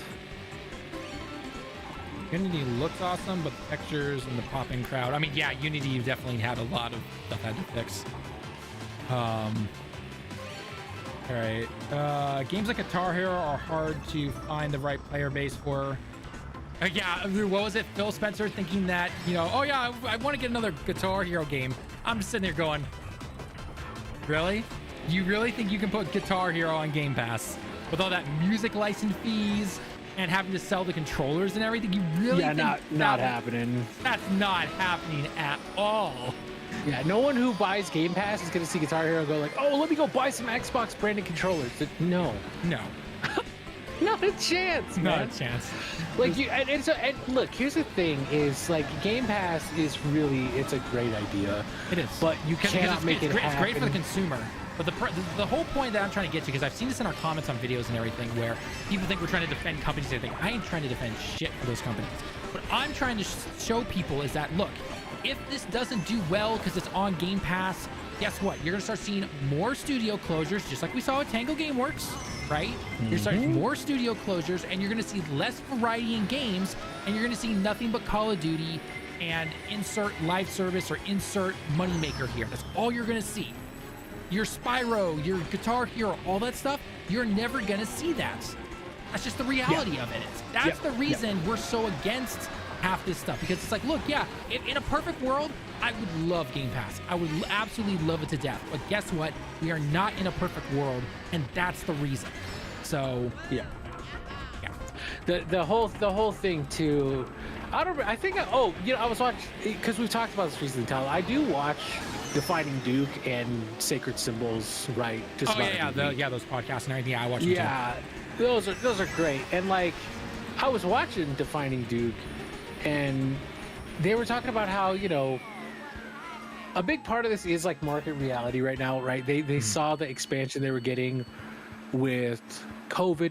And for me, right, like when I first found out about Game Pass and found out, you know, you might be able to you know, get these cool games for however much. Also, run a fact that is in Assassin's Creed 3, by the way, Sean Hastings has tried mana and stated it tastes better, like bitter cardboard.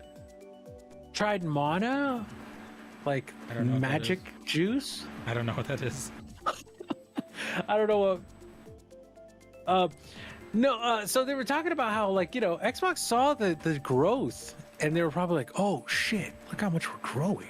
Right. Like, "Oh my god, look at this! This is crazy. What happens if we keep growing like this? Yeah, if we keep growing like this, it's gonna be nuts." And so they were like, "Okay, cool." And then, you know, COVID starts like winding down, and they're left kind of like holding that Activision bag with like a 20th of the growth. Mirror's Edge is a game that I worked on, Drew, back in the day. I like the game. I like Mirror's Edge. Yeah. Yeah, that was, I remember playing. One of the guys I worked with had one of the records when the game came out. The devs put his ghost in because they were like, studios got "Guys, closed freakishly even good." without subscription. Wait, what? What do you mean without subscription? It was on the subscription. Their games were on subscription services. That's the thing. Like Hi-Fi Rush was made by the Japanese studio. Yeah, that's why it didn't sell, is because it was on Game Pass. Yeah. And they waited too long to put it onto other platforms. So guess what? People are going to. Yeah. Now, here's the thing that's going to happen. COD is going to come out, and PlayStation is going to sell probably like 10 to 12 million copies. Yep, like it does every year. Like it does every year. You're going to see the people on Xbox probably buy 2 to 3 million at most, right? So I probably say less because they're all going to be on Game Pass. Well, yeah, I was going to say, and then PC is they'll probably get PC Game Pass players. But they'll probably buy like 2 million. So it might close the gap on 20 million, but you got to take into account this is Call of Duty, and 20 million is like failure. That is. Well, okay. What was it? Bobby Kotick, right? The guy who used to own Activision. Yeah, he said there's a reason we don't put it on Game Pass. Mm-hmm. There's a reason we don't put it on. So it's just like he says that, and then of course they're trying to appease the court and everything so that they can get this through and everything like that. And now they're saying they're going to do the one thing that even the previous owner said, don't do this, you're going to lose money. What the heck? Yeah. And by the way, if you haven't seen our short on it or even our video on it when it comes to the whole Tango Gameworks closing, which is the only Japanese studio that was under Microsoft, yeah, they closed that shit during Golden Week in Japan. Yeah, Microsoft screwed their entire relationship with Japan. No one's ever going to work with them ever again. Yeah, no one in Japan is going to work. No one's going to. If you haven't looked up what Golden Week is, we have a short and a video on it on the channel. But Golden Week is a huge deal here in Japan, and the fact that they literally closed that studio, making all of those workers unemployed the day after it released, or the day after they closed it and the holiday ended. Yeah, good job, Microsoft. Like, no, you killed yourself in Japan.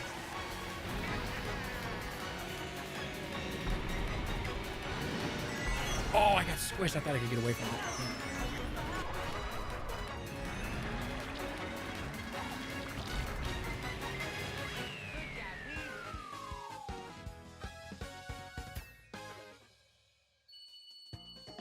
Let's shake the COD community a little bit, and I'm going to get hella hate here, but am I wrong in saying that Extinction was like the fault line for zombies' transition from the old Aether to Dark Aether?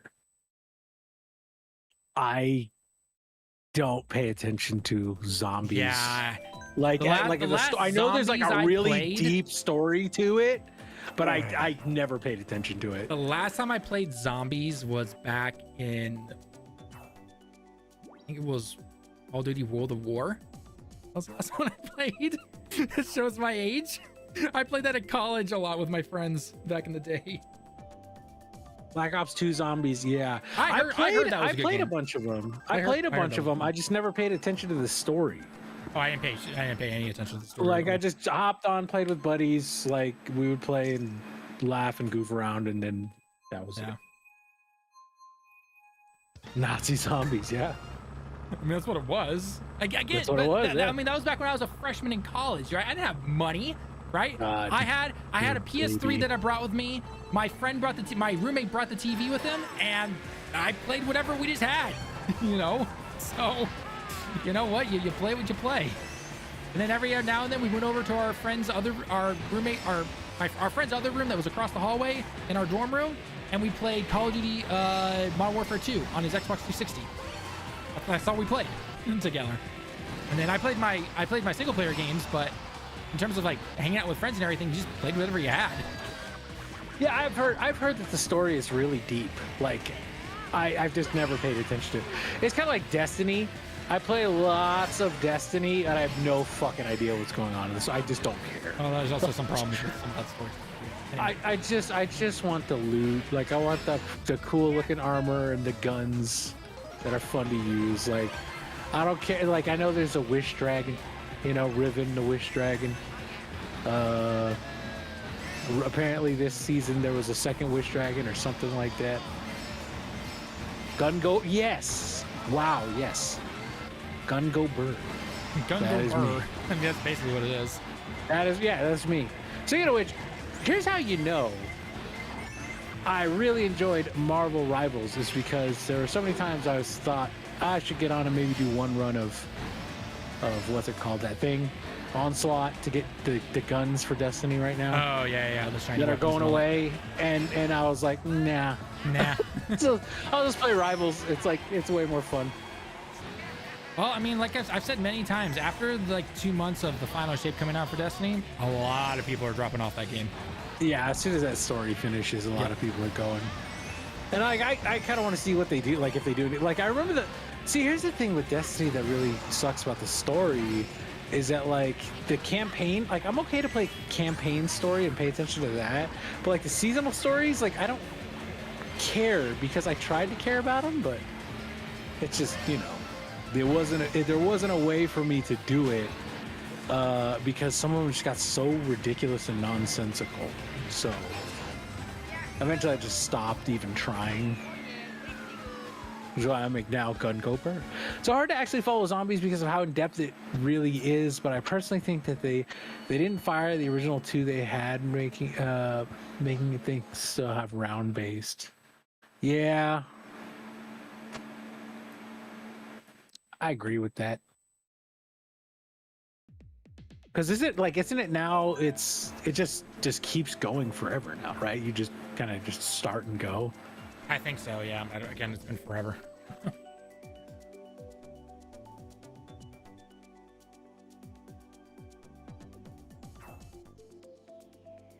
I don't want to go too deep into this just because, yeah, but just what are everyone's personal thoughts and opinions on the Assassin's Creed Shadow? Hype for it? Want to try it out? Ignore it? It's Ubisoft. What is everyone's personal thoughts? I wanted Assassin's Creed Japan forever, so I'm just down. Like, yeah, I'm definitely gonna try it, but you know it's gonna get compared so hard to Ghost of Tsushima. You know, it's gonna get compared. Yeah, of course, because Ghost of Tsushima was like, Ghost of Tsushima was people going, oh, here's the Assassin's Creed you guys wanted for ever. Pretty much. That's, there's no two ways about it. Like, that's what it is, right? Yep. So. I assume that's Ethan that's just played Ghost of Tsushima release. Yeah. Oh, PC release. Unless are you answering the question that you're saying, just okay for Assassin's Creed Shadow? Ghost of Tsushima released on PC. Is that what you're trying to say? Or are you trying to say Ghost of Tsushima on PC was just okay? Just to confirm. But yeah, Ghost of Tsushima on PC looks. It beat out God of War 2018 on PC in terms of concurrent and overall players, even with the whole PlayStation debacle, you know, sign up thing. Well, you know why? Is because now people are realizing that those games are eventually going to come to PC, whereas God of War was like one of the first. Outside of Horizon. Was it the first, or was Horizon the first? No, Horizon was the first. Horizon was the first. Okay, yeah. Man, that Horizon PC port was awful when it first came out, but now it is insanely good. Well, and then it seems they learned from that, because Forbidden West PC port was. Well, they bought Nixus, and that was, I mean, that's a great purchase right there. That's a great. I can't believe they did Last of Us dirty by having Iron Galaxy work on the port. It's like, why? You have Nixus. I get it. Nixus is busy, but like, this, you're trying to sell this as your thing. You're selling with your show, dude. Like, don't. Oh, this is so bad. I mean, they're lucky that it also was released on PlayStation, because they probably just made a ton of money on PlayStation, would be my guess. Part of me does want to buy it on PC because of the ultra wide. You know, and I feel like that would be cool. But at the same time, I tell myself, like, if I was gonna buy a Sony release on PC for ultra wide, it'd be Forbidden West. Like, Yeah. because Forbidden West looks so good. Like, And that was even on painfully PS4. good. That was even on PS4. So Yeah, I mean, they cut down the foliage a lot, and it was a lot more like aliasing and stuff, you know, just because the PS4 can only handle so much. But I mean, even on the PS4, if you see the PS4 footage, it looks kind of good. And after that kind of redemption that Mirage had, going back to the root systems like the notoriety system, I feel really good about this one. Actually, I agree. I feel an obligation to play and beat it as someone who's run and beat all AC. I feel at this point like I need to beat it, like it's a life goal for me. Yeah. well, you're absolutely correct though that a lot of people loved going back to the more traditional way of playing Assassin's Creed with Mirage. So hopefully Shadow can have some of that. We know there are going to be some aspects like Odyssey and Origins, but hopefully not too much, because Valhalla, even though it's funny, Valhalla is the best-selling game for Assassin's Creed, but there's like very little bit with the Assassins in Valhalla. So it was just, people looked at it as a solid RPG game essentially. You know, it's funny, Drew, that you say that, because there are only a handful of games exclusive to PlayStation. We could see those other games getting ported to PC in the future, based on the success of Helldivers 2 and Ghosts, obviously. Yeah, the one thing that okay, so here's the thing: is people are going like, "Oh, Sony's going day and date everything." No, they're not. They're not, because their strategy of, hey, live service, day and date, single player, you gotta wait. That's working, and that's proof by Horizon selling well, by Ghost selling well, and by Helldivers doing like numbers, like best selling game of the year numbers. Now I think their live service stuff will go day and dates. I think. Yeah, absolutely. I mean, remember who said that? Tallen? It was Herman Hulst who said that. And that's the man now. Yep. So I mean, he's basically. Well, actually, I don't know, because he's not in charge of services. He's not in charge of services. The other guy is. Oh, but he is in charge of where the properties go. Right, exactly. So I hope the other guy doesn't put games on PS Plus too early. Yeah, hopefully not. He won't do a day and date, but I'm talking about. Well, I don't think he would, because remember, his boss is the numbers guy. You know, the guy who's all about the numbers. And it's been shown already that because Forbidden West got put on the PlayStation Plus so early, they lost millions of dollars. Like, yes, and that's what I'm talking about. Yeah. Like, you got to be smarter than that. And that's, when people go like, Xbox is fine. It's like, no, PlayStation did that one time, and they're like, we're not doing that again. Yeah, there's a reason they're not doing day and date on their services or anything, because it loses so much money, and it's been proven already. It's been proven. Yeah. It's already been proven. So anytime someone is just like, oh yeah, Game Pass will save them, and it's like, guys, like Microsoft themselves knows that this is not working out for them. Yeah, I mean, and that's okay. Like, the thing I wish they would do, and I know a lot of people love Game Pass. I wish they would be like, hey, you know what? Like, rip the Band-Aid off and go, look, we're a business. We want to provide you excellent games, but Game Pass day and date is ending. Yep. And, you gotta buy the games. Because I feel like if they did that, they would be more confident to put money to sell them and take more chances, right? I hated Hi-Fi Rush, but a lot of people liked it. Yeah. So, like, let them take chances like that. They were going to do a second one. Maybe the second one was going to be good. Who knows? In my opinion, right? I'm not saying, like, I hated it. If you liked it, that's fine. People like different things, right? But, like, let them try. If they had put like 16th notes and tuplets in the second one, maybe I would have had more fun. That was the thing, is someone who was like hearing, oh, it's a rhythm game. I was like, oh, cool, I get to play with the rhythm stuff, but you didn't really. Like, but maybe they try something else, or maybe they we'll never get Evil 1 and 3 now. Yeah. We'll never get the sequel to Prey, and that is a fucking travesty. Yeah, that's a really big letdown right there. We're never gonna see a sequel to that, unfortunately. Yeah. Man, how many times, Talon, before Redfall came out, did I say it's arcane and Redfall's scaring me and they made Prey and I don't want them, Dude, like, I don't want bad things to happen? I am so scared for Ninja Theory. You know what, though, now, Talon? Now that they said that the last Redfall is going to have Redfall's going to have a last patch. Oh, yeah, for the offline mode. I'm going to have to buy it because I like to collect studio killer games. That's one of my things this generation. I have and I think, and a lot of people have also said this, that what's the word I'm looking for? I might blanking on this. I literally just had this in my mind. The team, the team that made Prey and all that stuff, like before Redfall released, like 80% of them are gone.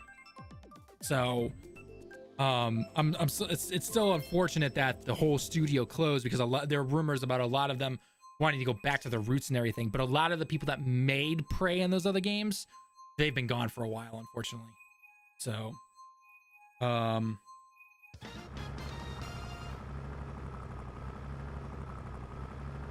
yeah, it's gonna be another weird next couple of years, because Microsoft's gonna come in over Phil, over Sarah, over Matt, and just be like, you're putting all these on PlayStation and Switch. Like, it's happening. Yeah.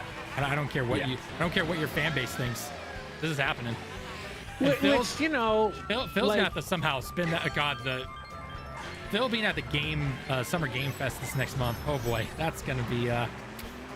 Part of me wants to go because I found out they're asking live questions and I didn't know that. He's gonna sidestep those things so hard. After the Sarah interview, they're gonna sidestep those questions so hard. There's no way they actually answer any of that shit. It's on June 7th. I can't go to that. I'm going out of town. I thought it was June 10th.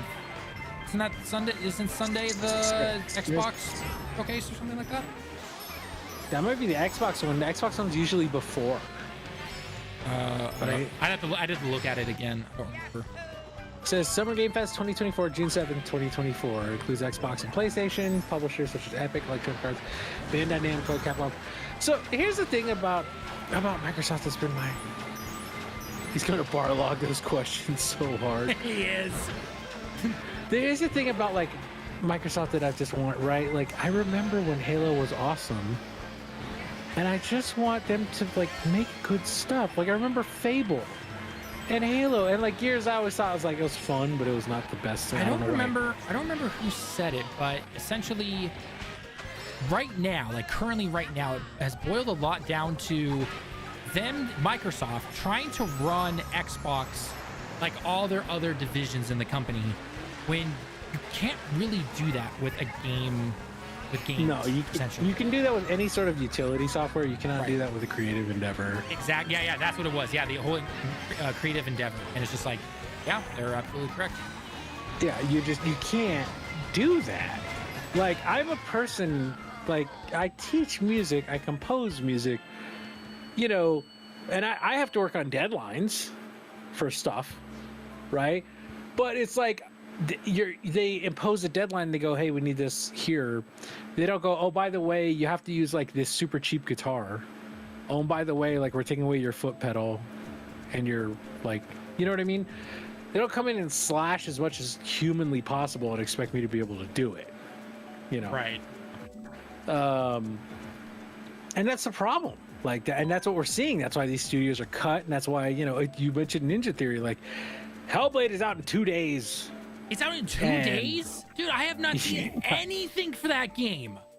Yeah. Holy crap. It's a bad time, Talon. Holy crap. I still thought we had at least a week. No, it's out on Tuesday. Okay, so real quickly. So obviously I know I live in Japan, so I don't see the same advertisements as, you know, what US, you know, advertisements are going to show you guys. I 100% understand that. But for everything from when Halo Infinite released, to Starfield releasing, to even Redfall, I saw commercials in Japanese on YouTube. This is before I got premium, obviously. So, but I do have another YouTube account that I use for side stuff. where I do get ads still, but I still haven't seen anything. But anyway, regardless, so I saw all those ads over the years when those games released, right? And I live in Japan, so of course I see the PlayStation and Nintendo ones, but I saw the Xbox ones as well. I have not seen a single thing for Hellblade 2, and this is supposed to be their big game for this quarter? Like, I'm shocked. I honestly am. Here's the thing, though, and some people brought this up. Like, what are they supposed to show at this point? Right, and I've seen that too. Yes, I do. It's like a 6-8 hour game. Like, they've showed a bunch of trailers and stuff, right? Like, what can they show? Well, you know, I guess my, I don't know if I say a counter argument to it, but just essentially the way I would look at it is that look, you don't need to show anything new, but just remind people the game's coming out. Yeah, like, I will say this: if this scores less than a 90. Because it's not going to sell well. Oh, no, it's going to sell like garbage. So it's going to sell hard if garbage. If it scores less than a 90, yeah, it's dead. Ninja Theory's done. Oh, yeah. Like, done. That's the next round of layoffs. We'll see Ninja Theory close. And like, that sucks. It does. Because Ninja Theory is a studio doing really cool stuff, but Hellblade is not like a franchise for everybody. That is not like a... You know, like, oh, it's a good fun time like Uncharted, right? Like, think of it this way. Like, you guys talk about Uncharted Last of Us earlier, right? Last of Us is much more of a work of art, right? Like, exploring, like, how deep and dark the human experience can get and shit like that. You know, right. Versus Uncharted is, like, fun, big set pieces. You're blowing stuff up. You're killing bad guys. It's a good time, you know? It's unfortunate because we need those studios to do. Like, if someone told me like a Remedy was bought by Microsoft, I'd be like, oh Lord, like I would fucking cry. And that's like with Gearbox. Like when Gearbox was up for sale, I was like, please not Microsoft, because I knew that they were gonna do this eventually. Like they were gonna start shutting shit down and slashing costs because that's what they do. You know, they act like a hyper conglomerate and go, oh, we need to make sure we can, you know, move that line. We got to move that line. And so we got to cut everything that's interesting or fun. We got to keep COD going. Drew says, Prey 2 was canceled before Microsoft bought Bethesda. The reason Microsoft acquired was Bethesda was that they were not doing great financially. Yes. Also Starfield. Starfield wasn't, because they even said this in the FTC hearing, which I guess unless they lied. It was also because there were talks. It wasn't confirmed yet, but there were talks about Starfield going to PlayStation. And Bill swooped in to get them essentially. But the thing is that I don't think. But the thing was, correct me if I'm wrong though. PlayStation was not looking to acquire all of Bethesda.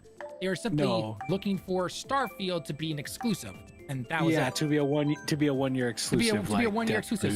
So you have Sony over here going like, okay, we're gonna buy a 1 year exclusivity for this game, and Phil comes in and goes, I'm gonna spend $7.7 billion and buy the entire thing. I'm like, okay, dude. and probably at that point it still wasn't that big of a blimp in terms of, you know, the amount of money spent. But then you go over to Activision and you spend $69 billion on that, not to mention the fact when you start to see the money that King and Call of Duty bring in, that's where everything changed. It's just like, we need this to be going up more essentially. So I always just laugh at that because I'm just like, damn. Yeah, like, yes. And now here's the thing, the irony, right, is that imagine Bethesda takes the Sony money. It does the 1 year exclusive thing. Yeah, and they don't sell to Microsoft, right? They would have sold a shitload of copies of Starfield, gotten the exclusivity money. They would have sold like Hi-Fi Rush, and they would have sold Redfall on PlayStation, and those games would have sold more. Because again, one of the other things about Game Pass that really sucks for studios is that it teaches people not to buy their games. Well, not only does it teach people not to buy the game, but if you've got a bad game or think that someone thinks, hey, this might be bad, why would you even consider buying it when you go, I'm going to try it out first on Game Pass? Now imagine, Talon, if you will, because remember, I want to point this out, Suicide Squad charted for February this year. Now we know that game fucked up in every imaginable... Like, I had a lot of hope for that game, and now I'm like, just put this game out of its misery. Like, you guys are fucking up in every conceivable metric. Remember I told you last stream, I was like, hey, I'm going to play Suicide Squad new season tomorrow? Yeah, Yeah, that shit didn't even come out, and they didn't say anything about it for weeks. And then they were like, oh, yeah, by the way, it's out in a few days. Just like 2 days ago. Anyway, so, like, Bethesda would not have the money trouble that they probably have now and be worrying about more things getting closed down and only working on Fallout or Elder Scrolls if they hadn't sold to Microsoft. Well, it's because what was it? Because when Starfield initially released, right? And we saw that it was like the biggest player numbers in terms of people playing it in like Bethesda history, which again makes sense. It's on Game Pass. No one's gonna go out and just straight up buy the entire game. But at the same time, they also had that $35 early access for 5 days or something like that, right? Yep. So they obviously made some money because a lot of people wanted to play it early, right? But I guarantee you, if the actual sales of it, if they had just sold it to all the consoles like normal, right? With that early access on top of it, the numbers are probably like completely different. Would be I would have to venture a educated guess just based on logic, analytics, and just how basic math works, essentially. And the other thing is, remember, tons of people played it on Game Pass. Yeah. Didn't pay for the game, paid for the early access. Tons of people bought it on Steam, but it was also like the most refunded game on Steam ever, wasn't it?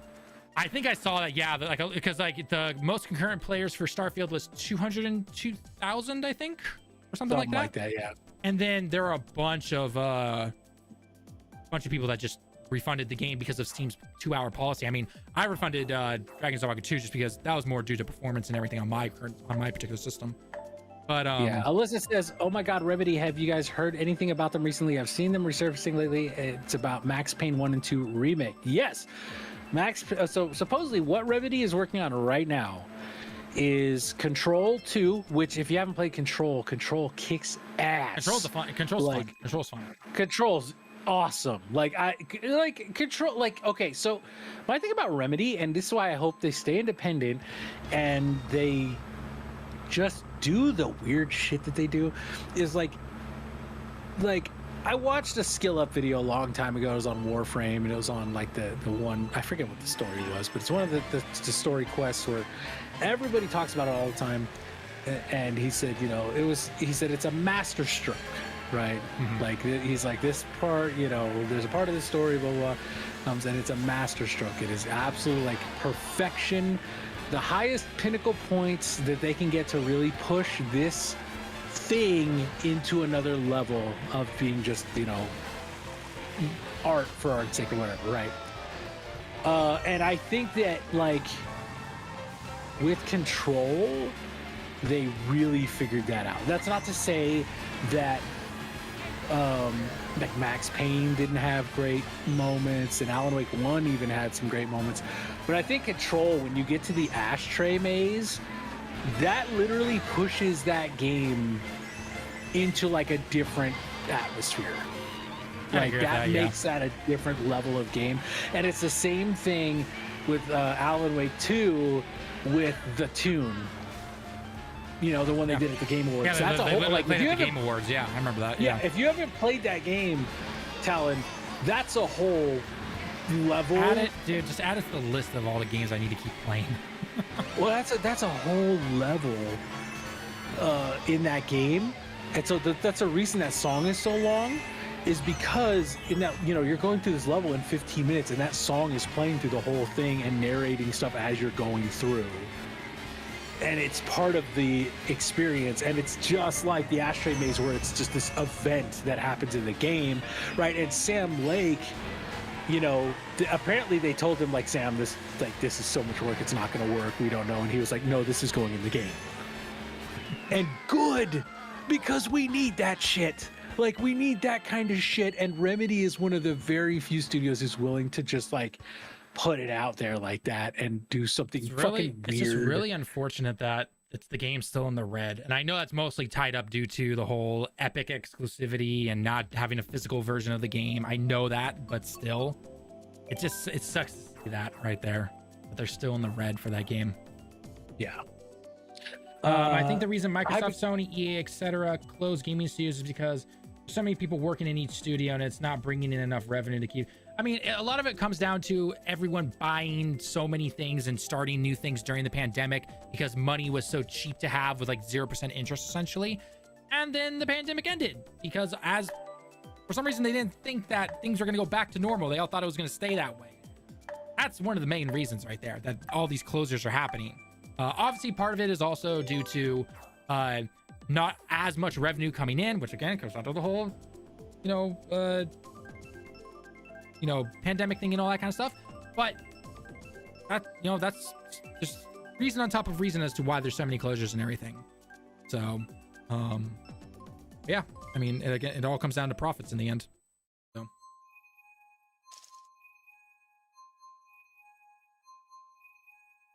God, I wish I could go back and play Max Payne 1. I'd have to find a way to play that again. No. Well, that's why we need the remasters. Yeah. Yep. Oh my God, Max Payne 1, you mentioned the ashtray maze. Y'all remember the baby maze? Yeah, that's actually one of the moments when I said there are moments in Max Payne 1 and 2 and 3. That is the moment that from Max Payne that always stuck with me more than any other one, is that fucking freak out baby where you're walking along the trail of blood over the pit of darkness.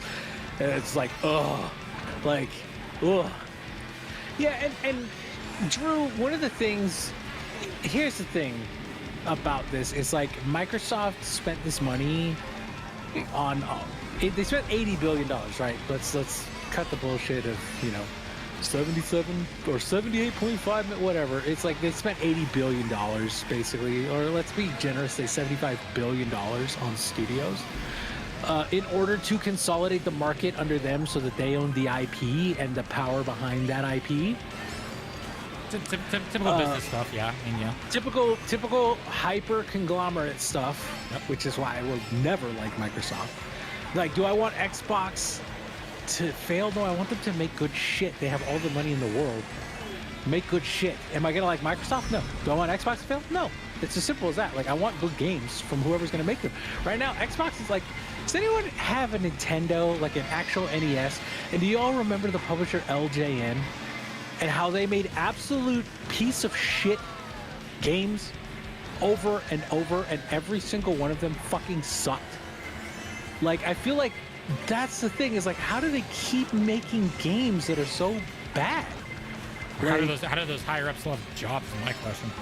Yeah, I don't know how Matt Booty, I don't know how Phil still has a job, but I really don't know how Matt Booty has a job. Like, he's got like the Russians, he's got compromise on someone or something. Because it's insane to me. The thing I find extremely weird is like when you see comments like people just want us to make good games and now we'll just fix everything, and they're like, no, it won't. And I'm sitting here going, yes, it will. That literally and you know what? Like, look, like Nintendo was about to fail during the Wii U times. Yes, the Switch was definitely a quote unquote revolutionary type of console based on what it did, but it wouldn't have mattered if the games were not good. Yeah, because we had things like the Switch before. Like, there were full handheld consoles before. Like, the Switch was not the first thing to do it. It was the first one to do it with the IP that Nintendo had. Yeah. I mean, like, it was the first one where you could get Mario. And Mario. I will give Breath of the Wild crap every single time for its stupid weapon durability thing. But I cannot deny that overall Breath of the Wild was a great game. Mario Kart 8 coming over was amazing because no one, again, played it on the Wii U. The new Smash Brothers, yep. Mario Odyssey, Mario Wonder, and that's 8 years after the thing has been out. Metroid Dread, Metroid Prime Remaster 1, still waiting on 2 and 3. All of those games, there's a reason Nintendo doesn't do like any sales, basically, because their games are still always at the top of the top lists.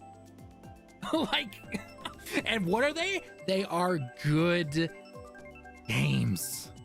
That's all we want. That's what Bobby and I have wanted from Xbox for so long. We want good games. And unfortunately, we just don't get them anymore. We just don't. I had hope for Halo, and look where that is now, right? Just that's the whole thing. Is it has nothing to do with shit console wars or anything like that. We just want good games. And when you look at 2023, and people are like, well, there were good games in 2023. Redfall, Starfield.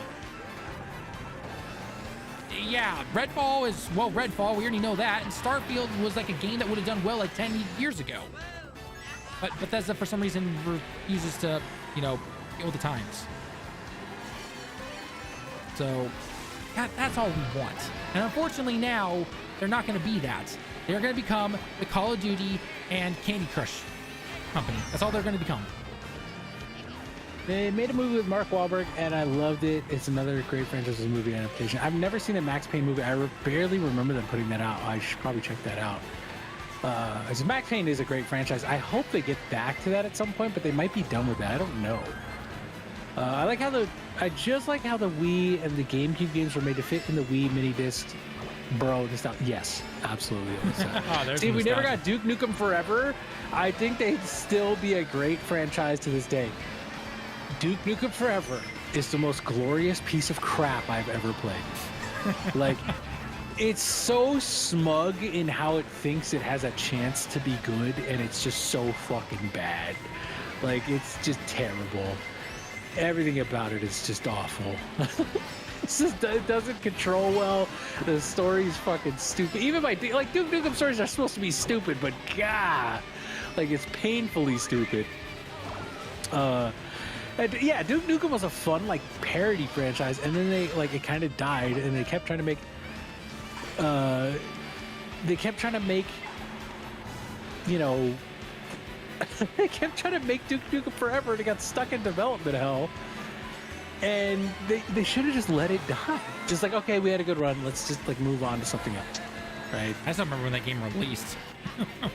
It's like Valve, and Valve just stops after. Yeah, dude, half the game is Monster Truck Mode. Yes. It's like Arkham Knight, Oh, yeah. Half that game is in the damn Batmobile. Like it's the same thing, except there's a good game there. Yeah. Versus Duke Nukem Forever, which is just ass. So I was trying to tell you, my Discord just completely shit the bed, so I missed your whole rant. But you sound very impassioned at the end there. Basically, I was just going on that. The thing you and I have wanted from Xbox for years upon years now is just make good games, right? Yeah, it's really that simple. It's really that simple, but unfortunately, we just don't. Halo is, well, 343 and whatever, they've killed that franchise. I mean, anytime I see Halo on Xbox marketing, I'm just like, yeah, whatever, that's bullshit right there. And the other thing I mentioned was 2023. It's like, well, what games came out in 2023? Redfall, Starfield. Well, Redfall is Redfall. Starfield felt like a game from 10 years ago. Yeah. Like I fell asleep looking at that game. Like, jeez. Yeah, Starfield, I think Starfield, like, there could be something there if they can figure out how to minimize the loading screens. Like, there's so much. Or if they had not tried to market 1,000 planets and stuck to like 4 or 5 big, good worlds. If they had done that, look, if you do that, because they're saying everything is the same as everything is the same as Skyrim. Each planet is the map the size of Skyrim. Look, I played like 40 hours of Starfield. I tried so hard. You have your friend code? We have Pietendo trying to join up there. Oh, well, we're gonna be ending the stream probably in about 10-15 minutes anyway, because I've been on here for over 2 hours. 2.5 hours. There you go. Valve is working on a new third-person hero shooter. I'm definitely gonna be streaming a lot more this week because I'm off this week due to tests at work. So keep an eye out, sub to us, and keep it out for streams. And you can definitely join us next time. All right, man. Valve is working on a new third-person hero shooter. I did hear that Valve is working on something. Yeah, I don't know how that's gonna go with Marvel Rivals. Because Marvel Rivals it's really solid, I hate to admit it, but NetEase did a fantastic job. Well, and Marvel has and literally you've got the Marvel Marvel brand behind it. Yeah, you have Hero Marvel shooters IP. in general have kind of a bad taste right now in a lot of people's mouths. Yeah, but I have not seen a person who's in this alpha go like, yeah, I don't really dig it. Not a single person. It's nuts to me. Everyone that I've seen who's got access to, my question is, will Valve release this new shooter on everything, or is it going to be on just PC? Oh, it's going to be PC. You see Counter-Strike on PlayStation, Talon? Nope. That's the thing. Yeah. It's going to be like Valorant. I had to ask because, people are, especially this last couple of years, everyone's just like, multi-platform, and then Valve is going to release that only on PC. so here's the thing. I want to bring up a few topics with you based on stuff this week, because I've heard rumblings and rumors, okay. hushed whispers, if you will. Okay. That Valve might be considering making another console push. So I want to know what you think about that, Talon, because to me that would be a thing that would challenge Sony and bring some serious fucking competition.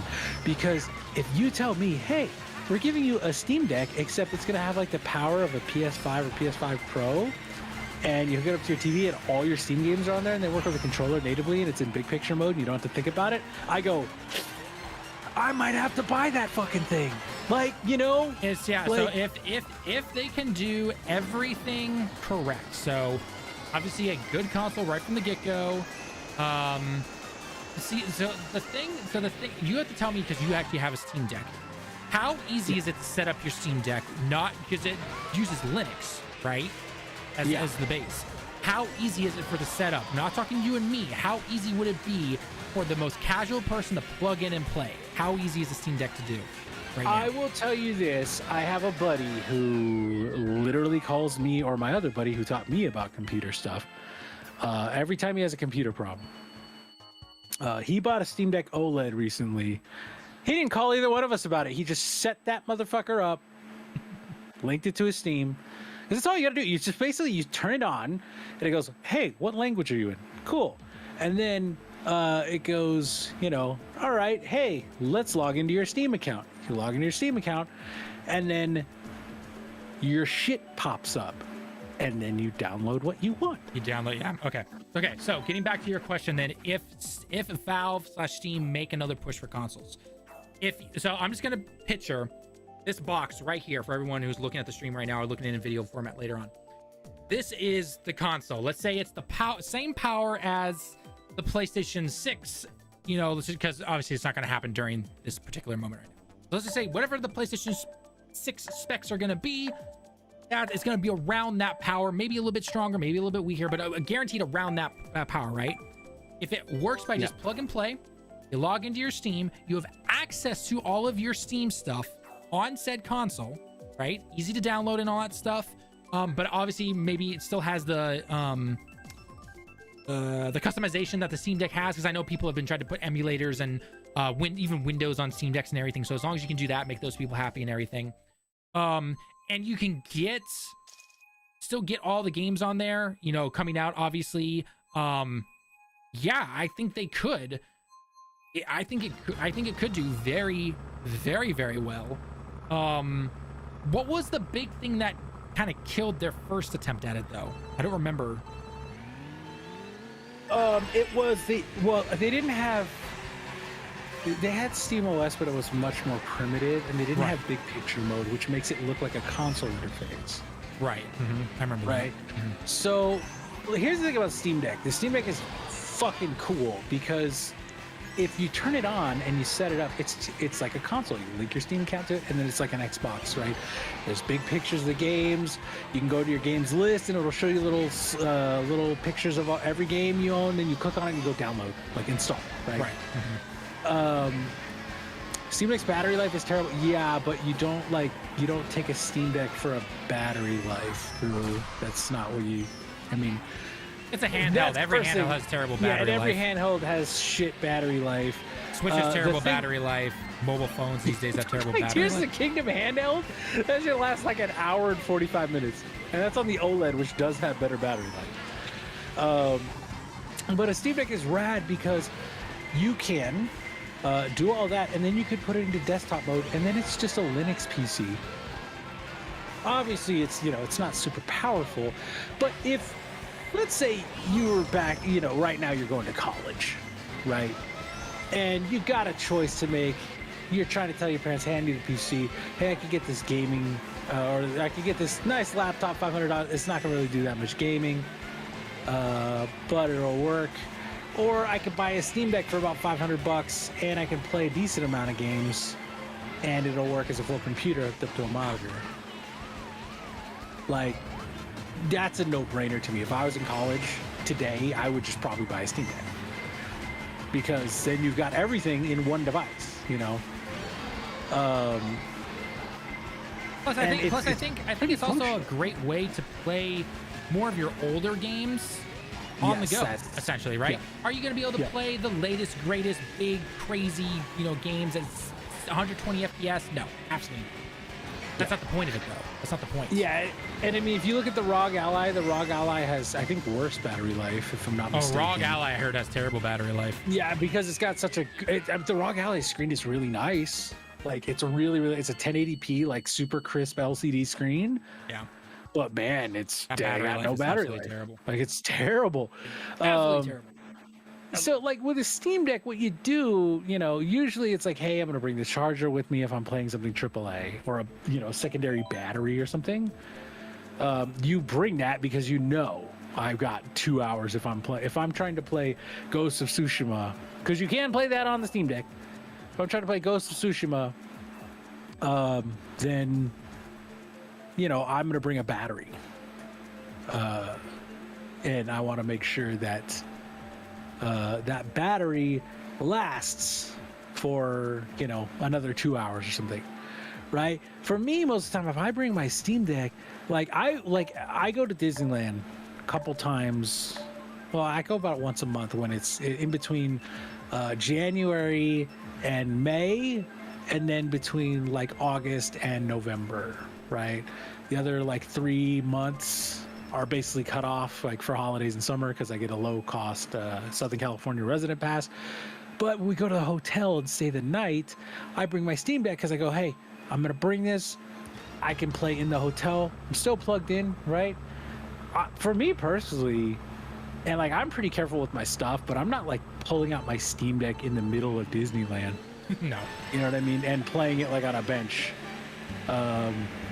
But it's something that you can use at night when you're on the move, traveling, or anything. Yes, like that, right? And my buddies, every one of my buddies who has one, it's the same thing. Lethal says the same thing. He's like, oh yeah, I bring it if I'm, I got to stay somewhere. And you can hook it up to the TV if you got a dock. I've done that with the Switch. When I went to Vegas a couple years ago, I just brought my Switch, brought my dock, and we played Switch. We played Mario Kart and WarioWare and stuff in the hotel room, having drinks. And then we would go out to the casino, gamble, have some more drinks, and go back to the room, have some more drinks, and play some more Wario.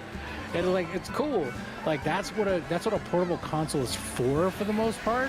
Or if you're Tallen, you take the train, right? You're gonna take the train, play it on the train, and then you get to work and you charge. I see a Switch every single day on the train.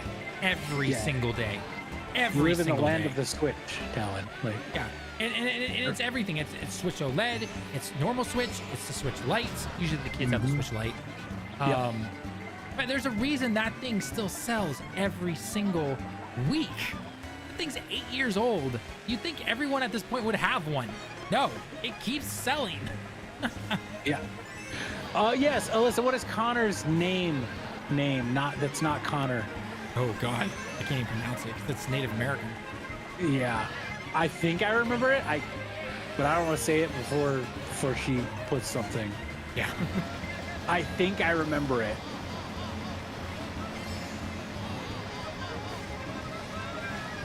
Tallen, let me know when she responds. I'm not going to look at chat. Let me know when she responds to that. But yeah, so you replied. Oh.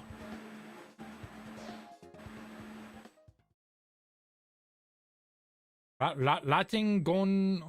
Yeah, it's something like Rakateko Tejon or something, right? Yeah. Something like that. Yeah. I'm terrible at pronouncing it, so sorry. I don't know how to pronounce that, but Yeah, so I would actually love to see Steam, like if Xbox does decide to bow out, I would love to see Steam step up because here's the thing. Xbox is competition for Sony and stuff, but right now they're really not anymore. They're like not the competition is done. And the other thing is that Microsoft has really been super anti-consumer about a lot of stuff forever. Now imagine Steam puts out a console and they go, hey, by the way, this uses the same architecture, so you just use the online for free like you do on your computer. Oh God, yeah, I didn't even think about that. Yeah, because Steam. Okay, because it runs through Steam, it's running PC ports. Yeah, well, let's look at this. This is how I'm starting to look at this now, right? So let's say Steam puts out a box, right? So in let's just say 2030, right? Let's give it some time, obviously. Okay, we've got PlayStation 6, we've got Steam, whatever they're gonna call it, and Nintendo Switch Pro / Super Switch, whatever they're gonna call it, right? So not only does Steam have your entire library that you potentially have bought over time, not to mention if it brings in new people to a console generation like that, and it's like, oh yeah, by the way, Steam sales, yeah, great times, right? Yes, all those old games you've wanted to play for years, but you can't because it's on PS3 or it was on the PS2. Not the exclusives, obviously, but like the the ones that went everywhere. Yeah, guess what? You can download those, right? Then on top of that, you don't need to subscribe for online. You can play any of your online games just as long as you have internet. That's all it is.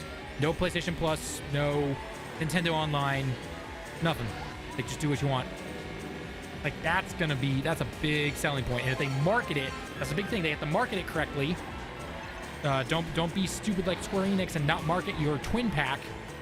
They're gonna do so well. Yeah, no, because think about it, you got the Steam stuff, but think about this, because they're running PC ports, right? Think about games that you can't play at 30 FPS on your PlayStation no matter what, like Red Dead Redemption 2. Yeah. I could play that on a Steam console.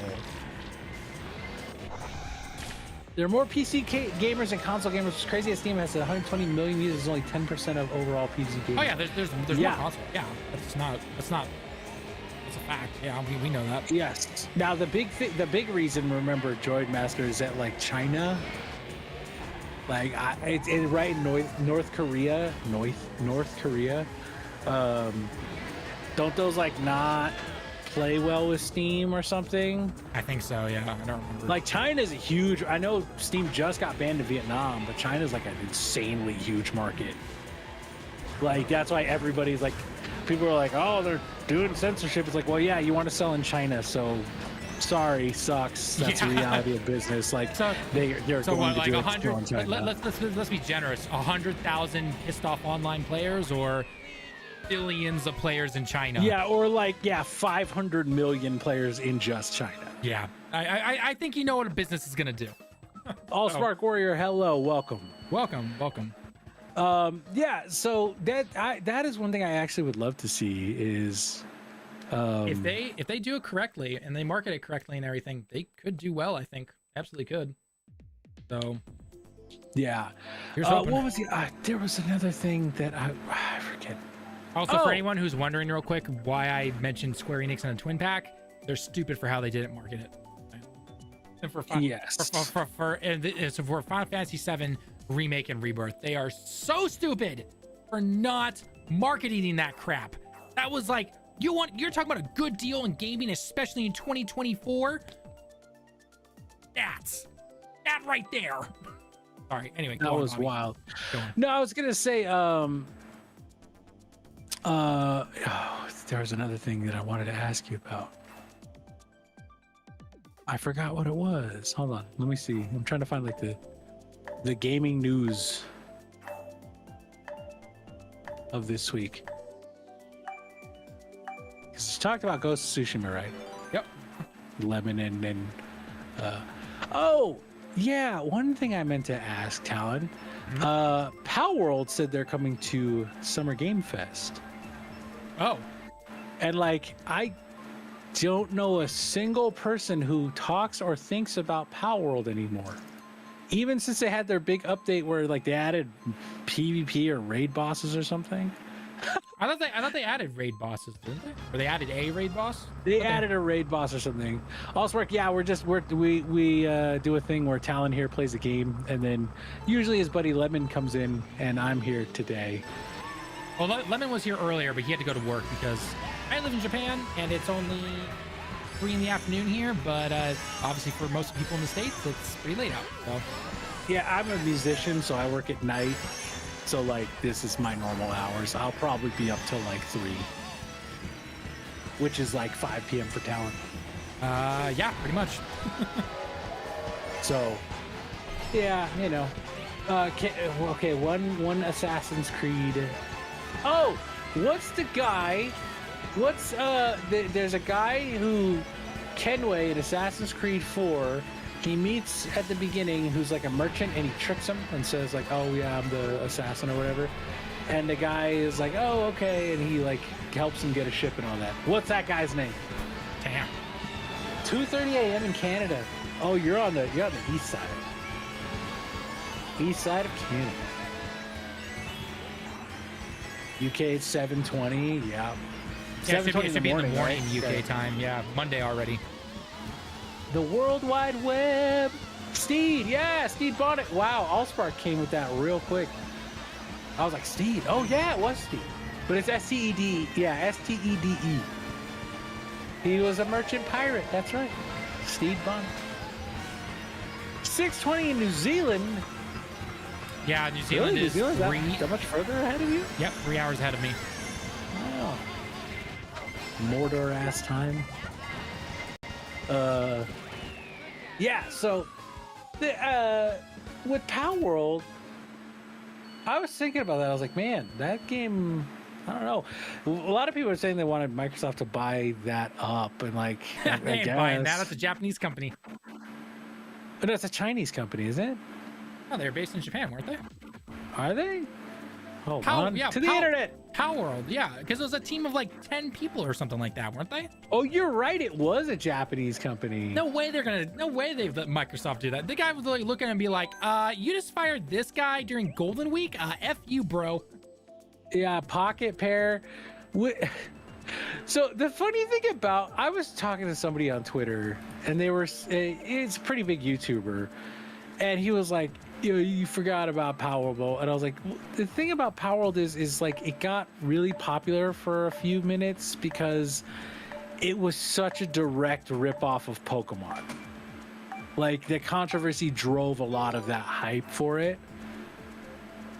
And like, fine, like, and people were like, oh, it's the Pokemon game Pokemon need to make. It's like, I think Pokemon selling, easy 25 million copies of each of their 2 games they release a year is just fine.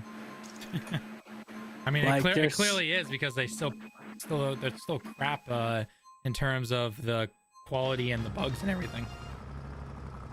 But guess what? They can do that though, because Pokemon is literally the biggest franchise on the planet. Yeah, Pokemon could release a game of Pikachu just farting in your face. That would sell 2 million. That's 2 million copies. That would like sell like 15 million copies the first 3 days. It would outdo Spider-Man or whatever. The insane, or what is the Fallout 4 numbers? Like, there was like 12 million in a week. Like, Pokemon just sells so many copies. Oh no, I'm not saying that's not impressive. It is very impressive. What I am saying is that Pocket Pair literally just makes rip-off games. That's what they do. Like, their last game before Power World was a Breath of the Wild rip-off. Like, it was like a Breath of the Wild Genshin Impact rip-off. It was really weird. But isn't Genshin Impact a rip-off of Breath of the Wild?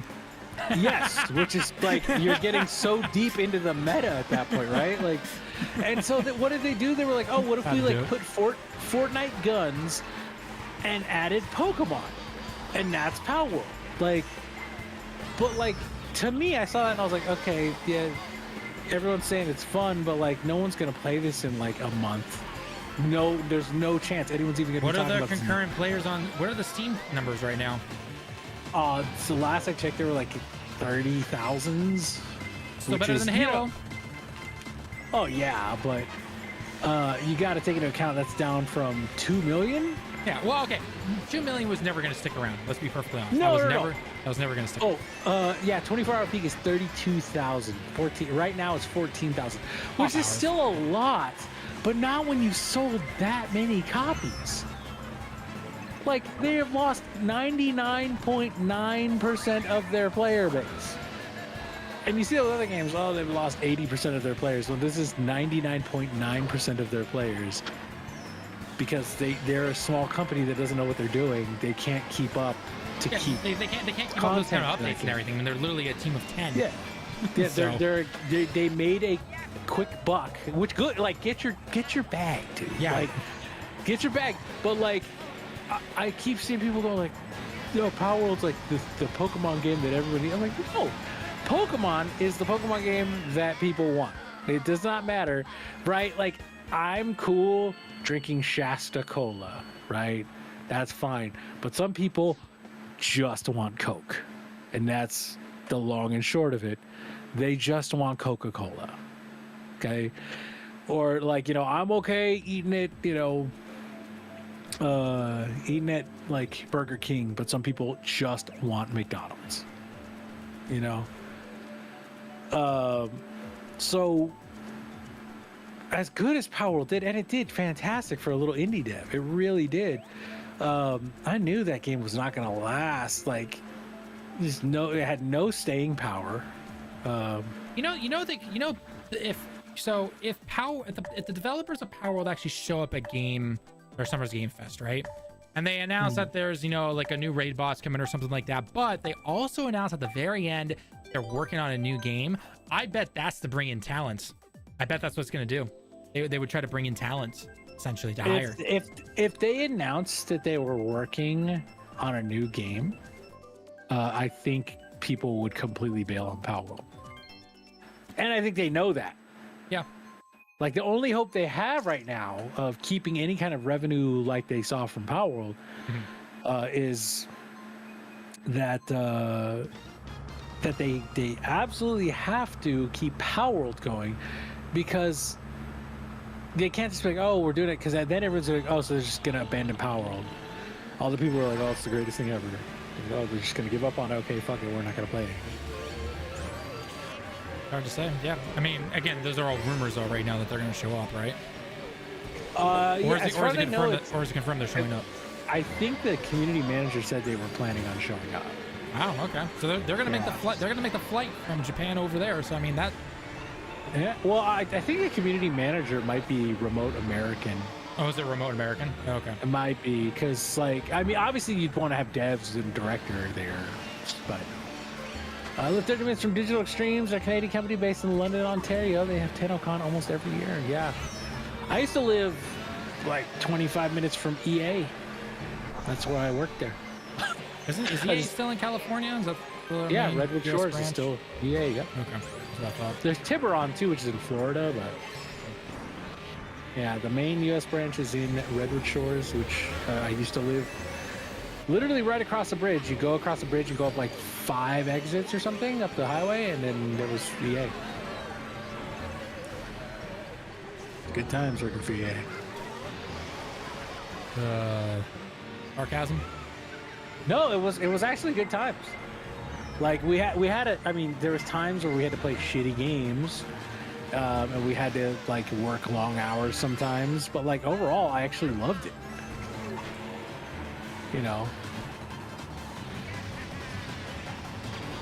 Because it was like you're working in gaming. You're like Tallen. I get to say, my name isn't in the credits, but my boss's names were, because we were contractors, which sucked. But nobody can take away from the fact that I got to play Mirror's Edge early, and Dragon Age Origins early, and Dead Space early. I got to test and find bugs on games that you would never even think about, and fix that shit before it got to you. Like, that's just a cool experience to have. Oh, it definitely is. I can definitely see that. Like, I worked on the Beatles Rock Band and Green Day Rock Band.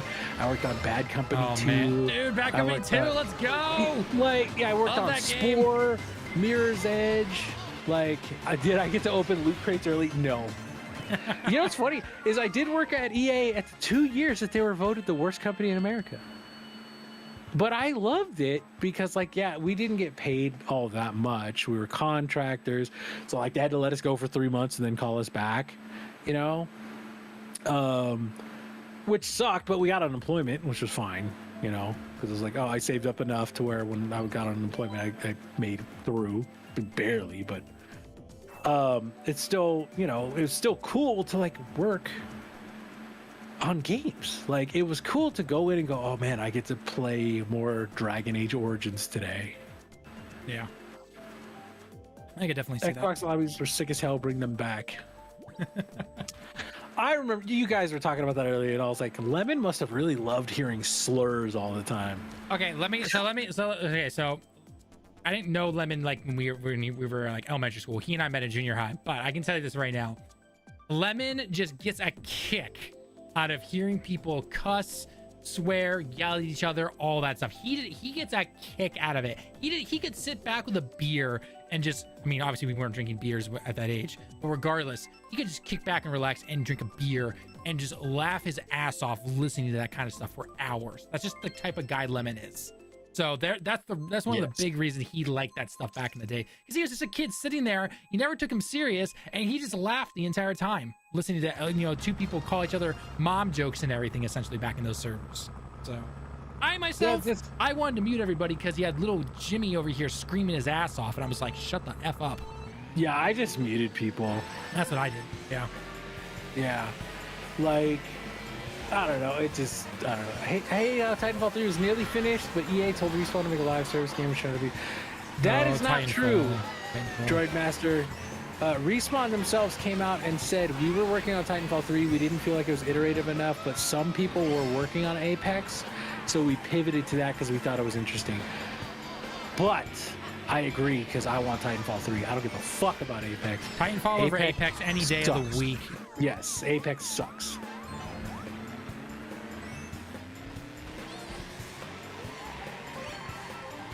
Like, just the worst.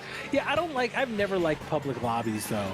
Like, people are I was never annoying. much of a public lobby. I was always a talk with my friends, and that was it.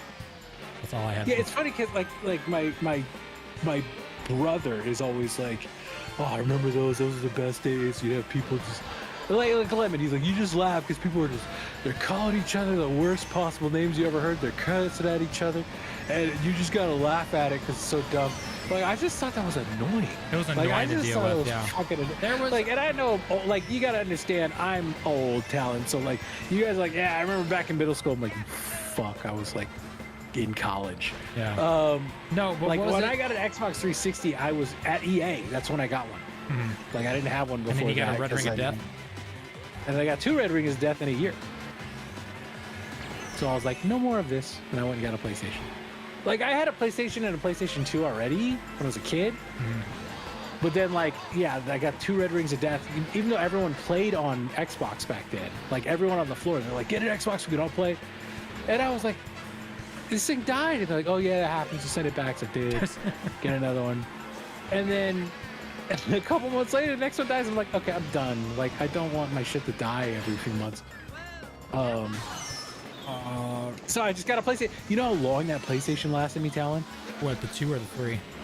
The 3. The PlayStation 3, the original fat one that I had. that brick you could chuck at somebody and probably kill somebody with? The brick hid house, right, that was the PS3 original. I had that thing for like 11 years before it died. Yeah, before it got the yellow light of death. And my other one, the slim one that was the best day of my life, was the day that I won the PS3 Slim. I didn't have a bank account, so I went to go cash my check at the check cashing place. They're like, hey, do you want to enter to win a PlayStation? And I was like, okay, whatever. Then they called me, and they're like, hey, this is so-and-so from, the check cashing. We need to talk to you. And I was like, oh, are they going to tell my own money or something? Like, you guys just cash my checks. What possibly could you have to talk to me about? And they're like, oh, actually, we had a giveaway for a PlayStation 3 and you won. Did you want to come and get it? I was like, hell yeah. And so I just got in my car, drove over there and picked it up. And they're like, hey, all we need to do is take your picture. Is that okay? I was like, yeah. They're like, hold it up and like, like you're presenting it. And I was like, cool. And that was it. Alyssa, you said OMG, I had a PS3 Slim and slid too fast, and whoops, there goes your eye safety. I had a PS4 for a decade before I finally came. Yeah, a lot of people aren't buying PS5 and Xbox because it's like the forever games are really just holding people. And you're making a video on that, right? I'm making a video on it. Small spoiler, but yeah. So yeah, Microsoft or both Microsoft and Sony, right? There's no point for most casual gamers to upgrade to the next consoles because Fortnite, Call of Duty, all that stuff, that's all on the previous gen consoles. So why upgrade? There's no point. Yep. So, and Myron, yes, I do know that my mic's audio is in my right ear. I don't know why. I need to figure it out after the stream, but I wasn't going to stop the stream halfway just to try and sit here for an hour trying to figure out what the heck was going on.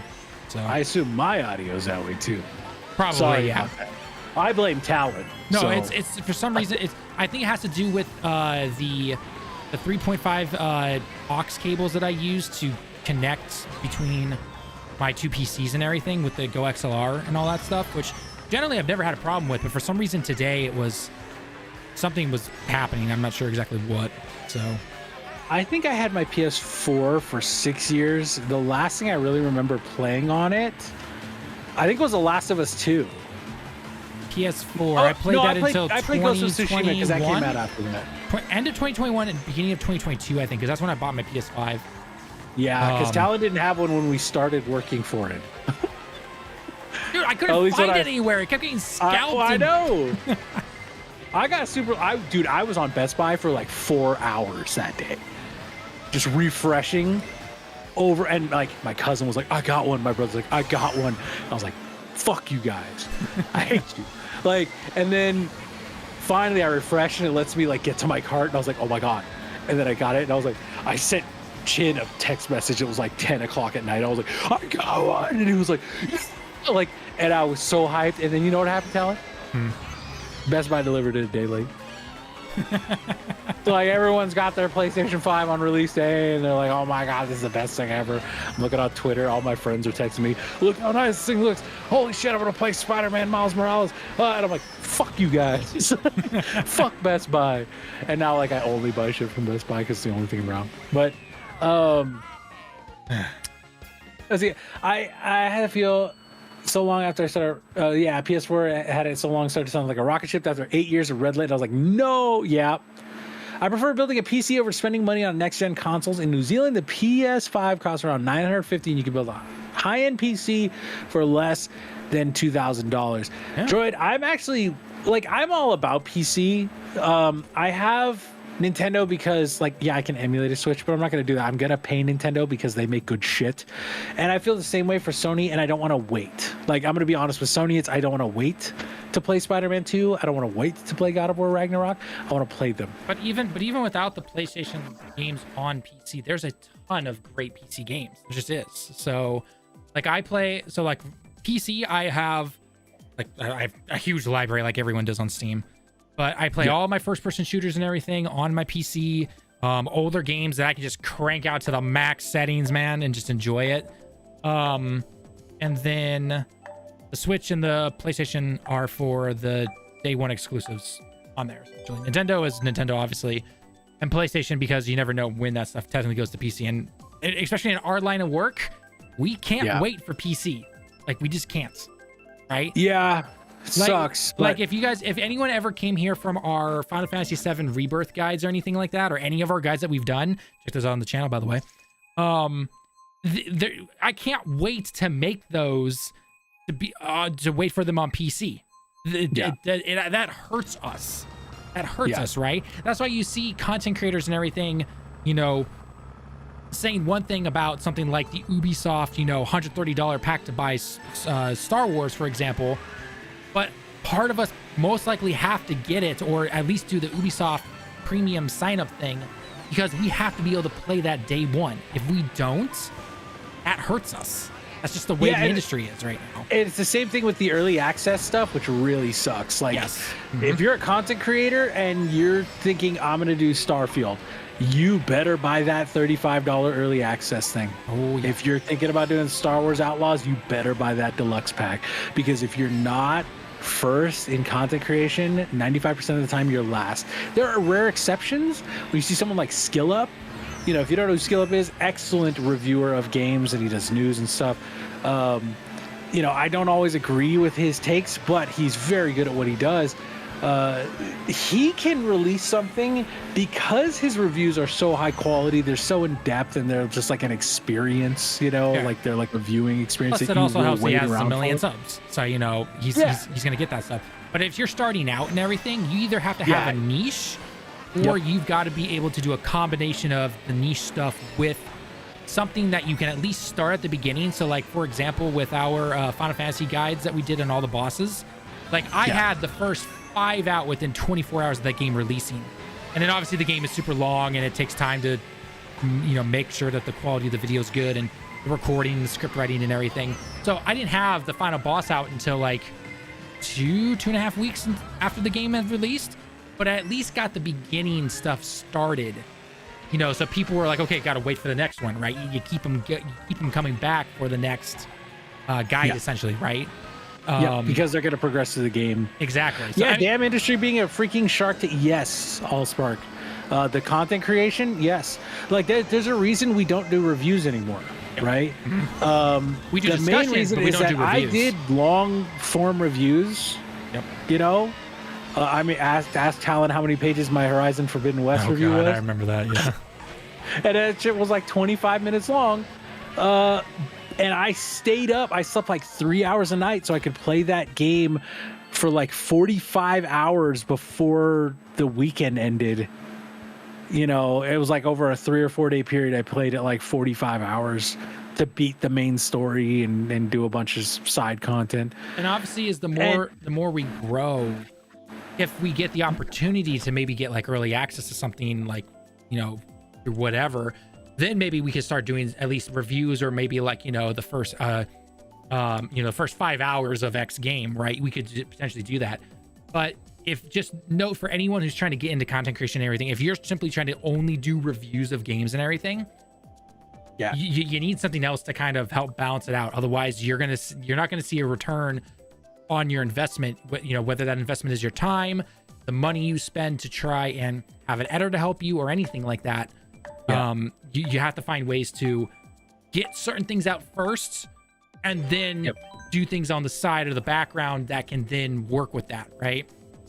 Because one thing we did with the guides, after those are done, I did a couple of follow-up discussion videos, right, talking about certain things about Final Fantasy, which happened to be an ending discussion, which you could look at as a review of some sort, right? It's not a give a score review style review, but it was, in fairness, a decent kind of review. And that video did super well because we had gotten all those people from our guides and everything. So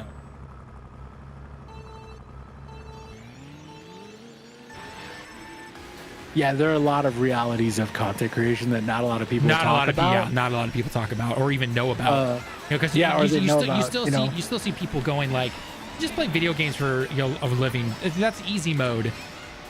Yeah, if you really want to, okay, this is gonna sound super mean, and I do not mean it to sound mean, and don't. It's a reality. It's a reality. This is a reality. You can pick a game, and if you stick with that game, especially if it's a game that's not super popular, you can get some good content growth out of it. And the reason I said I don't want this to sound mean, and I don't want to sound like I'm picking on the guy, but like our buddy Iron Cane did that with a game called Dragon Ball The Breakers, and like nobody plays that game and nobody cares about that game, but the 20,000 people on the planet who do care about that game watch him because he's the only person who plays and makes content on it. So like, that's a great example of that guy. He picked his niche, he stuck with it, and he's getting some good success out of it, and like that's awesome for him. He's growing his name. He's growing his name right now. Yes, and he's told me, he's like, bro, just play the game. It's good. I'm like, no, you know, I'm not playing that game. I don't like those games. First of all, second of all, it's a gacha game, so no, like it's the combination of everything I hate about gaming in one game. And it takes one of my favorite IPs of all time and just makes it into something gross. Like, That's the one thing I hate about like Legends and Dokkan and Breakers. It's Don't even talk to me about that stuff. You know exactly. I know how you feel, but he's doing that and he's making his name, and that's good, good stuff. Audio, content creation. I mean, if you really love it and you think you can find a way to contribute something new, then like go for it. Like, and if you can accept the fact that your growth might be, Tallen, how long have we been working on this channel? 2 years 3 now? years? 2.5 years, I think. 2.5 years of this. Before, like that was when we split off from the big, like the one channel right? where we made direct everything. Yeah. And basically, like, my brother worked with us for a while, and another guy named Lethal worked with us for a while, and basically for the last year and a half, it's just been me and you. Yeah, but that first year that we were working with all of them, we had, we made tons of mistakes. We, we thought things would go one way, it went the other way. We thought that if we did it, pivoted to this type of content, it would go this particular way, right? So there's a lot of different things that you're going to discover over a couple of years, and I highly recommend, as somebody who actually had a semi-successful channel for about 3 years or so before it just basically went downhill, essentially, try to learn from your videos, even your successful videos, but more importantly your videos that don't do well. Try to find a way to learn from them and improve yourself, and don't be scared to try different things, or to really look at yourself, critique your work, and be like, okay, look, this was good, but clearly this is not working. I go back now and I watch our videos from a year and a half ago that are just normal discussion videos, or talking about things, or just doing whatever, and I will look at it and be like, okay, this was good, but the rest of this was absolute crap, because I didn't do this. I didn't, I tried to do it off without a script, or I tried to, make sure the music was this, or I tried to do, too many jokes or something like that, or whatever the case is. I highly recommend that if you're going to get into this, learn to evolve your stuff, essentially. That's one of the big things in any creative industry. Like I mentioned earlier, I teach music. I've been a musician for like 25 years. I know how to play all sorts of instruments. I compose music. I've composed music for movies, like short films and stuff. I enjoy creative endeavors, and content creation it's just as much as like music, that you have to sit there and study what you're doing and how you can improve it. Like you can't just go without any kind of plan. Like you need to constantly be thinking, hey, how can I make this better? What can I do? Like Tallen was just mentioning, right? There's a period I would write out everything. And like it would just take forever. And then there's a period I thought, okay, maybe I'll just like go off the cuff. And then I realized like I rambled way too much. Yeah, you rambled too much. You get a lot of ums in your recordings. Yeah, all that stuff. So now what I do is I tend to make an outline. Yep. And so I will have something to keep me on track, but I still have that kind of free flow thing to my videos, where Tallen writes a lot more of his. Yeah, right? I definitely write my scripts a lot more. Yep. Yeah, he writes his scripts out a lot more, whereas mine are a little more off the cuff, but now I do make myself an outline to follow something. Yeah. And those things work best for us personally, right? You're going to find that you can do scripts, way more detailed than I do, or you're going to find that you can just think of a topic and start talking, and you're going to find success from that. Maybe you never know. You just have to try it. Like, great example of a guy who I think does what I do is Moist Critical. I'm like 90% sure he's got like a little thing of bullet points that he wants to talk about, and he kind of glances over, and then he just kind of goes off the cuff. As he comes out with the weird stuff he says, where he's like, oh yeah, they made this big stinky boo-boo, or like, and he just says weird stuff, right? Like, but he also like follows a flow.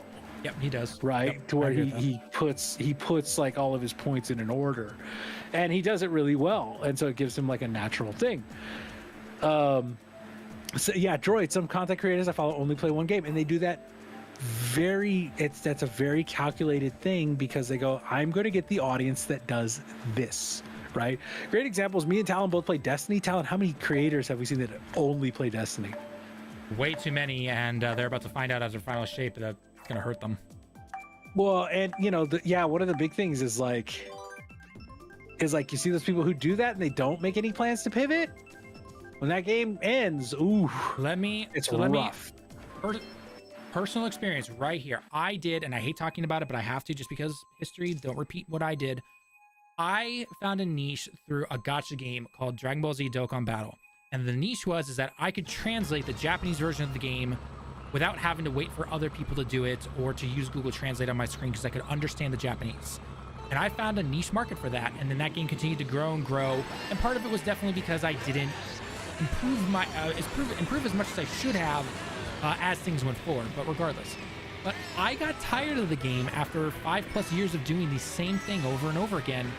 And if I tried to do anything else on my channel, it hurt it. It kept hurting it. And that's when I was just like, okay, then I need to completely stop cold turkey doing this, and I have to basically start over essentially, right? Yeah. Now there are definitely some other things I could have done, or if there had been some things like short form content to kind of help pivot away from certain things, that probably could have helped me a little bit. But when you see people try to do something different, they're trying to do that because they realize if you don't pivot away from doing just one game, you're going to burn yourself out eventually, or people just leave, and that's normal, right? People eventually just leave whatever it is. And so if you can find something, so let's assume everyone here is going into gaming or something like that, or they want to try doing content creation in gaming, you need to find something that allows you to try multiple things or do different things. If you want to stick to one game on terms of like a stream section, that's totally fine, but you can't just stream. You have to make videos, you have to make shorts, you've got to do social media, all that stuff, right? Yeah. You have to do that. You can't Tallen here only plays Mario Kart on stream, so I don't know why he's talking, but Totally. But regardless, though, you need to be able to do that type of stuff. So, and again, we're not million subscriber group here who's like, our advice or none of the advice, essentially, right? But we've learned from our mistakes, and we've seen success and failure just like anyone does. So, I guess welcome to our TED Talk. Listen to I stopped D2 because eventually I got so annoyed with how they changed it so much story-wise, and then I'd buy Forsaken or buy Beyond Light only for Bungie to take it out. Why buy it? That was a big thing for a lot of people, was when they retired content. People were like, okay, so you're just going to take something I bought? Why should I buy anything else? And that, I agree, is absolutely fair. I still play Destiny. Thankfully, again, I'm sorry about this, Tallen, but our friend Lethal, who used to work with us, was like, hey, I have a code for Final Shape. Who wants it? And I was like, hey, I'll take it. And so I'm going to see it out through the end, but I wasn't even sure I was going to do that. Like all my friends like, oh, you got it. And I was like, but I don't want to. I wasn't feeling any drive to go like, oh yeah, let me see this story out, because I've been with it for the whole time. I was just like, I don't care that much. Like, do I want to buy this? Because I'm going to end up like putting it down a bunch, like I have the last 2 expansions that I paid a bunch of money for, right? Exactly. And that's the other thing is like I played Destiny as like the main game. I played thousands of hours a year for a long time, and in the last like 2.5 years ish, I've just been like burned out of it. And it's like I still play, I still play from time to time, like get into like lately they've had the new content that's been really fun, and I'm like, it's cool, but I'm also like, hey, Marvel Rivals is out with their alpha. Animal Well like is fucking awesome. Like that game is insanely good. I picked up the Saboteur because it was like $5 not too long ago. Been playing a little bit of that. I have Hades 2 that I haven't even touched yet, and I'm sure my friend Dan sees that I bought it, and he's like, why have you not touched it yet? Because he's playing it right now. He plays it every single night. Like, that's another game I need to get into. So yeah, and it's one of those things like, to me, and this one like goes back to what Tallen was saying about content creation, right? I did the same thing as Tallen, where I started with Breath of the Wild, and then I kind of got into Pokemon as well, like just making guides, because like I like making guides, right? Yeah. It's fun. You find something cool in the game, and then you put it out, and people go like, hey, that's awesome, thanks for showing me. Like, cool. And with Breath of the Wild, I was really good at it because like I don't know, for whatever reason, I've been playing Zelda long enough that I know how their puzzle design works for that franchise. So like every single shrine was super easy. And I remember like streaming that when it came out. And people go like, how did you figure that out so fast? I'm like, it's Zelda. Like I've been playing this franchise for 35 years or whatever. Like, Yeah. you know, I've been playing Zelda since I was like 4. And that was like 1989. Yes, I'm old, you know. So like I've been playing that franchise forever. I've played all of those games multiple times. I know how their puzzle design works. And even with like the new mechanics, I was like, oh, okay, so they're gonna do this here. Oh, this thing's here. Okay, so it's got to work like this. And I figured it out, and people were like, "Man, you figured that out really well." And one of my mods, it was a person who came by because I was streaming all the other Zeldas before, and she was really awesome. She knew how to do all the like back-end Twitch stuff that I didn't know how to do, so I made her a mod, and she put the bot in my chat and all that. She was like, "You should make YouTube videos on this," and I was like, "Oh, I never thought of that." So I just did it. And then I literally would just like go through it. I'd go, okay, here's my, like I'd go through, solve it real quick, and then I'd go back and do it again and record it because you could play them again, you know, the little shrines in Breath of the Wild. And people like loved it. They were like, oh, like thanks, I couldn't figure this out, yeah. Right? So having that niche was cool. But now I'm like on my YouTube channel, I like do like accessory reviews and stuff. Like, you know, my last video was like, hey, here's how to put a new battery in your DualSense 5 controller because the battery sucks. You know, and that got like a couple thousand views. It's great. And I felt good because that would like, what, 6 years ago when I was doing Zelda and Pokemon all the time, that wouldn't have got any views. Right. And even here on Direct, you know, like we originally were just doing reviews and some discussions, and that was basically it. And we weren't really finding as much success or anything like that. And then we started to do small guides and more news videos and everything. And then we are where we currently are right now. And I'm sure we're going to change in the next half year to a full year or something like that. But we have found some success, at least right now, with the way that we do our guides, where I'm able to play a game. I write my script out because I'm able to look back at the B-roll and be like, okay, this is what I should do, which is what I shouldn't do. And then I go step by step on how to avoid these attacks or do this or do that. And then after that, I then do a full on, all right, so you've learned everything now. Here's how you apply it. Boom. Here's the full fight. So. I like From Software 13 playing Bloodborne. That became the fastest ninja star ever. Yeah, FromSoft games are not for everybody. That's what I always say about FromSoft games. It's like, if you don't like a FromSoft, like, look, I think God of War Ragnarok should have won Game of the Year 2022, but Elden Ring is a very good game, right? Absolutely. Like, I think I've put more hours into Elden Ring, like way more hours into Elden Ring than I ever did God of War, even though I played God of War, the New Game Plus and the original, and I'll probably do another New Game Plus at some point.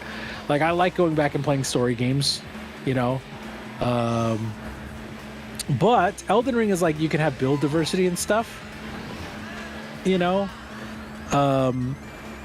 And there's like lots of different ways, like the order in which you can do things.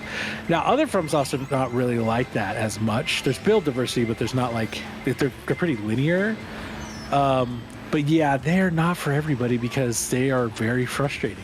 Doesn't matter who you are, they will get very frustrating. Because they're meant to be difficult, and they're meant to like make you learn the fights and stuff. I spent hours on Destiny 2 as a Warlock. Eventually just dropped off about a year ago. Yeah, me and Tallen both main Warlocks, I think, right, Tallen? Yes, main and Warlock myself. Did nothing but Warlock, so... Yeah, I play all three, but I main a Warlock. Like, with the Pantheon raid challenge thing they're doing, with like the raid boss gauntlet, you know, my instinct is like, oh, I'm going Warlock so I can heal, I can put well down. Exactly. You know. Yeah, and you know, and I mean, I remember the alpha. It was the alpha or the beta, one of them. So back in Destiny 1, you had to do the whole leveling of your class, and like it would unlock the little nodes. Do you remember that, Tallen? I do, unfortunately. Yeah, I played. Yeah, so you had to unlock all the nodes, right? Like I got halfway through the Void Tree in the alpha or the beta, one of them. Like that's how much I played it. Is that you couldn't get past level 8, but those unlocks kept happening if you did like missions, like the strikes that they had and the patrols and stuff. And I played that game. I probably played that beta for like, because I think it was a week, the beta. I probably played it for like 100 hours. Nice. It was ridiculous. God of War Ragnarok Valhalla. Okay, how do you not die from the gauntlet? It's definitely worth the classic skin, but God, it's hard as hell. I remember trying to give me God of War to hell no. Yeah, God of War Ragnarok Valhalla gets fucking nuts. It game gets hard. It gets hard. I wonder how that's gonna do on Steam, because that's the reported next one, right? God of War Ragnarok, yeah. I think it will do well, because I mean it's a continuation of 2018's. Huh? Think it's gonna do better than Ghost? Probably not. I'm gonna say. Think so? It's really hard to say. You don't think God of War is gonna do better than Ghost of Tsushima? Well, I mean, if you told me Ghost of Tsushima was doing better than God of War 2018, when Ghost is the first of its kind, and God of War is well known for its IPs and everything, I don't know. I can't say. If I look at it this way, Tal. I think it depends when it releases. Depends when it releases, to be perfectly honest. Well, this is what I was saying earlier, is that with Ghost, right? Because Horizon and first God of War came out, like Horizon seemed like, it could be a grand experiment. Maybe they're just letting Guerrilla do their thing. And then God of War came out and they're like, okay, so they're putting games on PC now, right? What I think happened is people went from going, okay, I need a PlayStation. Like PC players who before would have been like, I need a PlayStation because that game looks so good. Now they're not doing that because they know if I wait long enough, it will come to PC. Yep. Mm-hmm. Right? Which, if you want to wait 4 years to play Ghost of Tsushima, cool.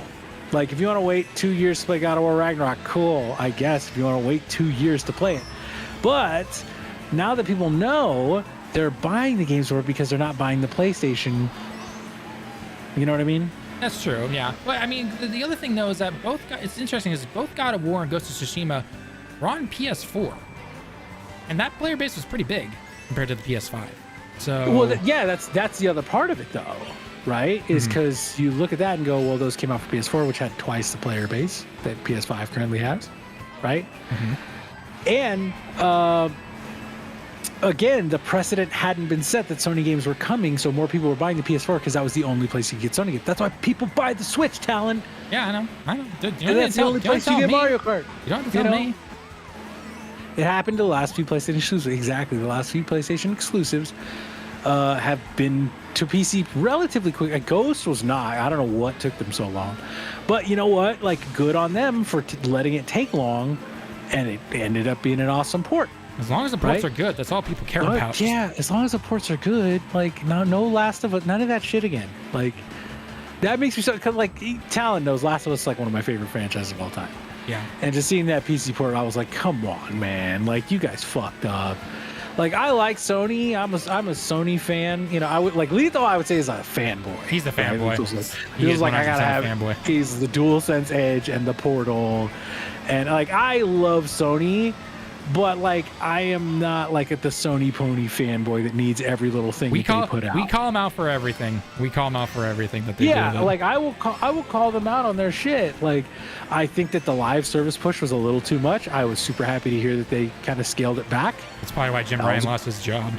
And that might have been why Jim Ryan lost his job. He said he retired, but that was coincidental timing, is all I'm going to say. Yeah, as long as the ports aren't riddled with bugs. But we have too many games on PC. We can wait as much as we want. I have enough games on Steam. Yes, that's actually true, Droid. Is Steam, like, okay, Talon, you said you have a big Steam library.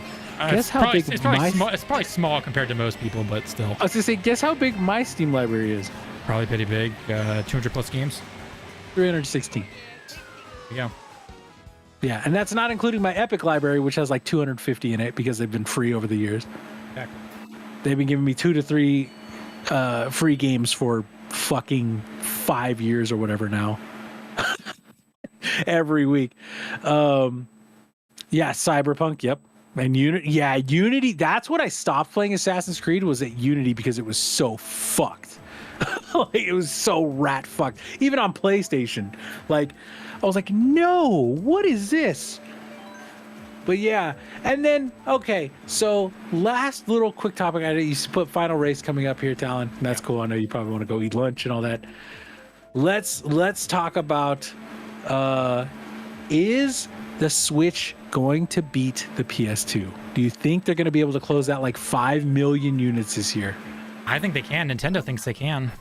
All right, I wouldn't be surprised. I think they can. I think everyone in this chat, there's like, I don't know, there's like more people here than we've seen. We all need to go buy a Switch. We need to help the Switch beat the PS2. Look, I love the PS2. Just let it be. And Japan has your back. Japan's got your back.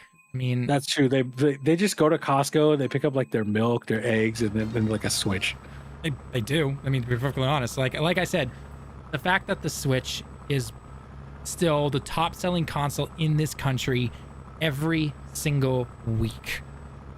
My friend has 10,000 games. I guess my buddy, I think, has like 1,500 in his, and he's had Steam forever, and he doesn't just like, I pick up, like, the reason I have so many is because I buy like Humble Bundles and Humble Bundles, so, like, yeah, when they go like, 70 games for like $10, I go, okay, and they're all like a little like, like 2-hour games. Like, I have a ton of those, right?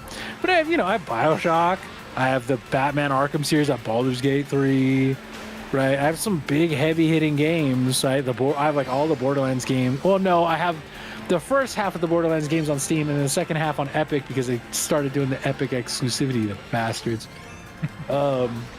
Which I don't understand why they do, because it cannot. Oh, maybe they get a deal on the engine or something. Like, I can't. It's got to be an engine. It's got to be an engine deal. It's got to be an engine deal. Yeah, it's got to be, because like I can't fathom how they're going like, yeah, we'll lose all those Steam sales for years, to put it on Epic because it's that lucrative. Even if Epic pays you like a shitload, like, you can't be making that much that it's worth not putting it on Steam. It's got to be the engine. It's got to be the engine.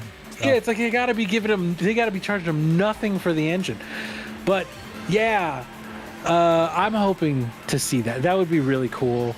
And then I want to Switch 2 with like Tears of the Kingdom, Breath of the Wild, and like there's a rumor that they're making like a remastered Breath of the Wild for Switch 2, right? As long as they include a $10 upgrade for those who already own it.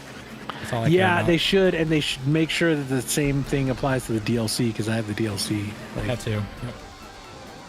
And yeah, let me play my Tears of the Kingdom at 60 FPS. I'll pay you $10. Like, I don't mind. And really, you know me, Tallen. I'm a basic bitch. I will pay again for those, just like I paid for Last of Us again, and just like I paid for, I'll pay for a remaster if I like the game. Doesn't matter. Oh yeah. Literally bought my Switch 2 years ago and finally set it up this year. As I said, shortly after I did, I heard the next generation coming out. That's kind of on you, Allspark. You left like some great year, like Metroid Prime's out, Metroid Dread is out, Breath of the Wild, Tears of the Kingdom. What was it, Kirby Forgotten Land, right? Yeah, Kirby was a great game. Yeah, Talon loved that. He said it was like, like the Xenoblade, if you're into JRPGs, those are on there. There's a ton of JRPGs on the Switch. The Octopath games are awesome. Yep. Like, Switch is, people always dog on the Switch. Switch is like one of the most killer consoles that has ever existed. The only thing I dog on it for is the specs. That's the only thing I dog on it for. The performance is ass, but like, it doesn't matter. Yeah. Because look what you're playing right now, Talon. Yeah. You're playing like one of the best-selling games of all time. Yeah, and there's a reason we haven't seen Mario Kart 9. So. You're playing the best-selling first-party game of all time. One of the best-selling games of all time. Yeah.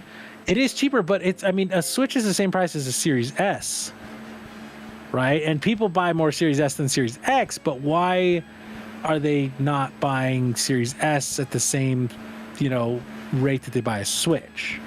That's what you got to ask yourself. Yes, it is catered to adults and kids, but the same thing can be said about the Series S. You play Minecraft on it, right? Fortnite on it, or you can play Call of Duty on it. Definitely, right? Yeah.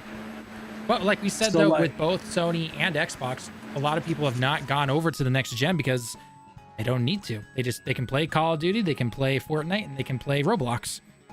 That's it. Yeah. That's all I need. Spark, I've been trying to get people to help me set it up. I can only use one hand. Oh, I'm sorry to hear that. Okay. That's rough. That would be rough. Yeah. I mean, yeah. Activision is doing the accusations against them. Will they have to call mommy Blizzard? I think Blizzard is just as bad as Activision, isn't it? Like, the OG Blizzard people, they're all gone. It's been Activision Blizzard for years. So, yeah. I'm not really I think they're surprised. still going through those in California, if I'm not mistaken. I think our DA here is still going after them for that. Something like that, yeah. And then, Blizzard. I think Blizzard has the same shit going on. Yeah, they do. Oh, you got CP. Oh, I'm sorry to hear that, Allspark. I mean, it makes things definitely more difficult, right? Yeah. That is one thing that Nintendo is really bad about is accessibility. Yeah, both Microsoft and Sony have had great accessibility options for controllers and different ways to play and everything. Nintendo, unfortunately, has not. No, that sucks. I'm wondering if you could find like a third-party thing that maybe help you. Hey, that's a good attitude. It is what it is. You can't really change it, so you just got to make the best of it. Yeah. All smart, right? But yeah, maybe there's like a third-party controller you could find that. I mean, there's tons of third-party stuff out there for the Switch because it's so popular. Yep, exactly. What are your thoughts about what coming to console? Was that say, Tallen? There's a stupid heart that I can't get rid of.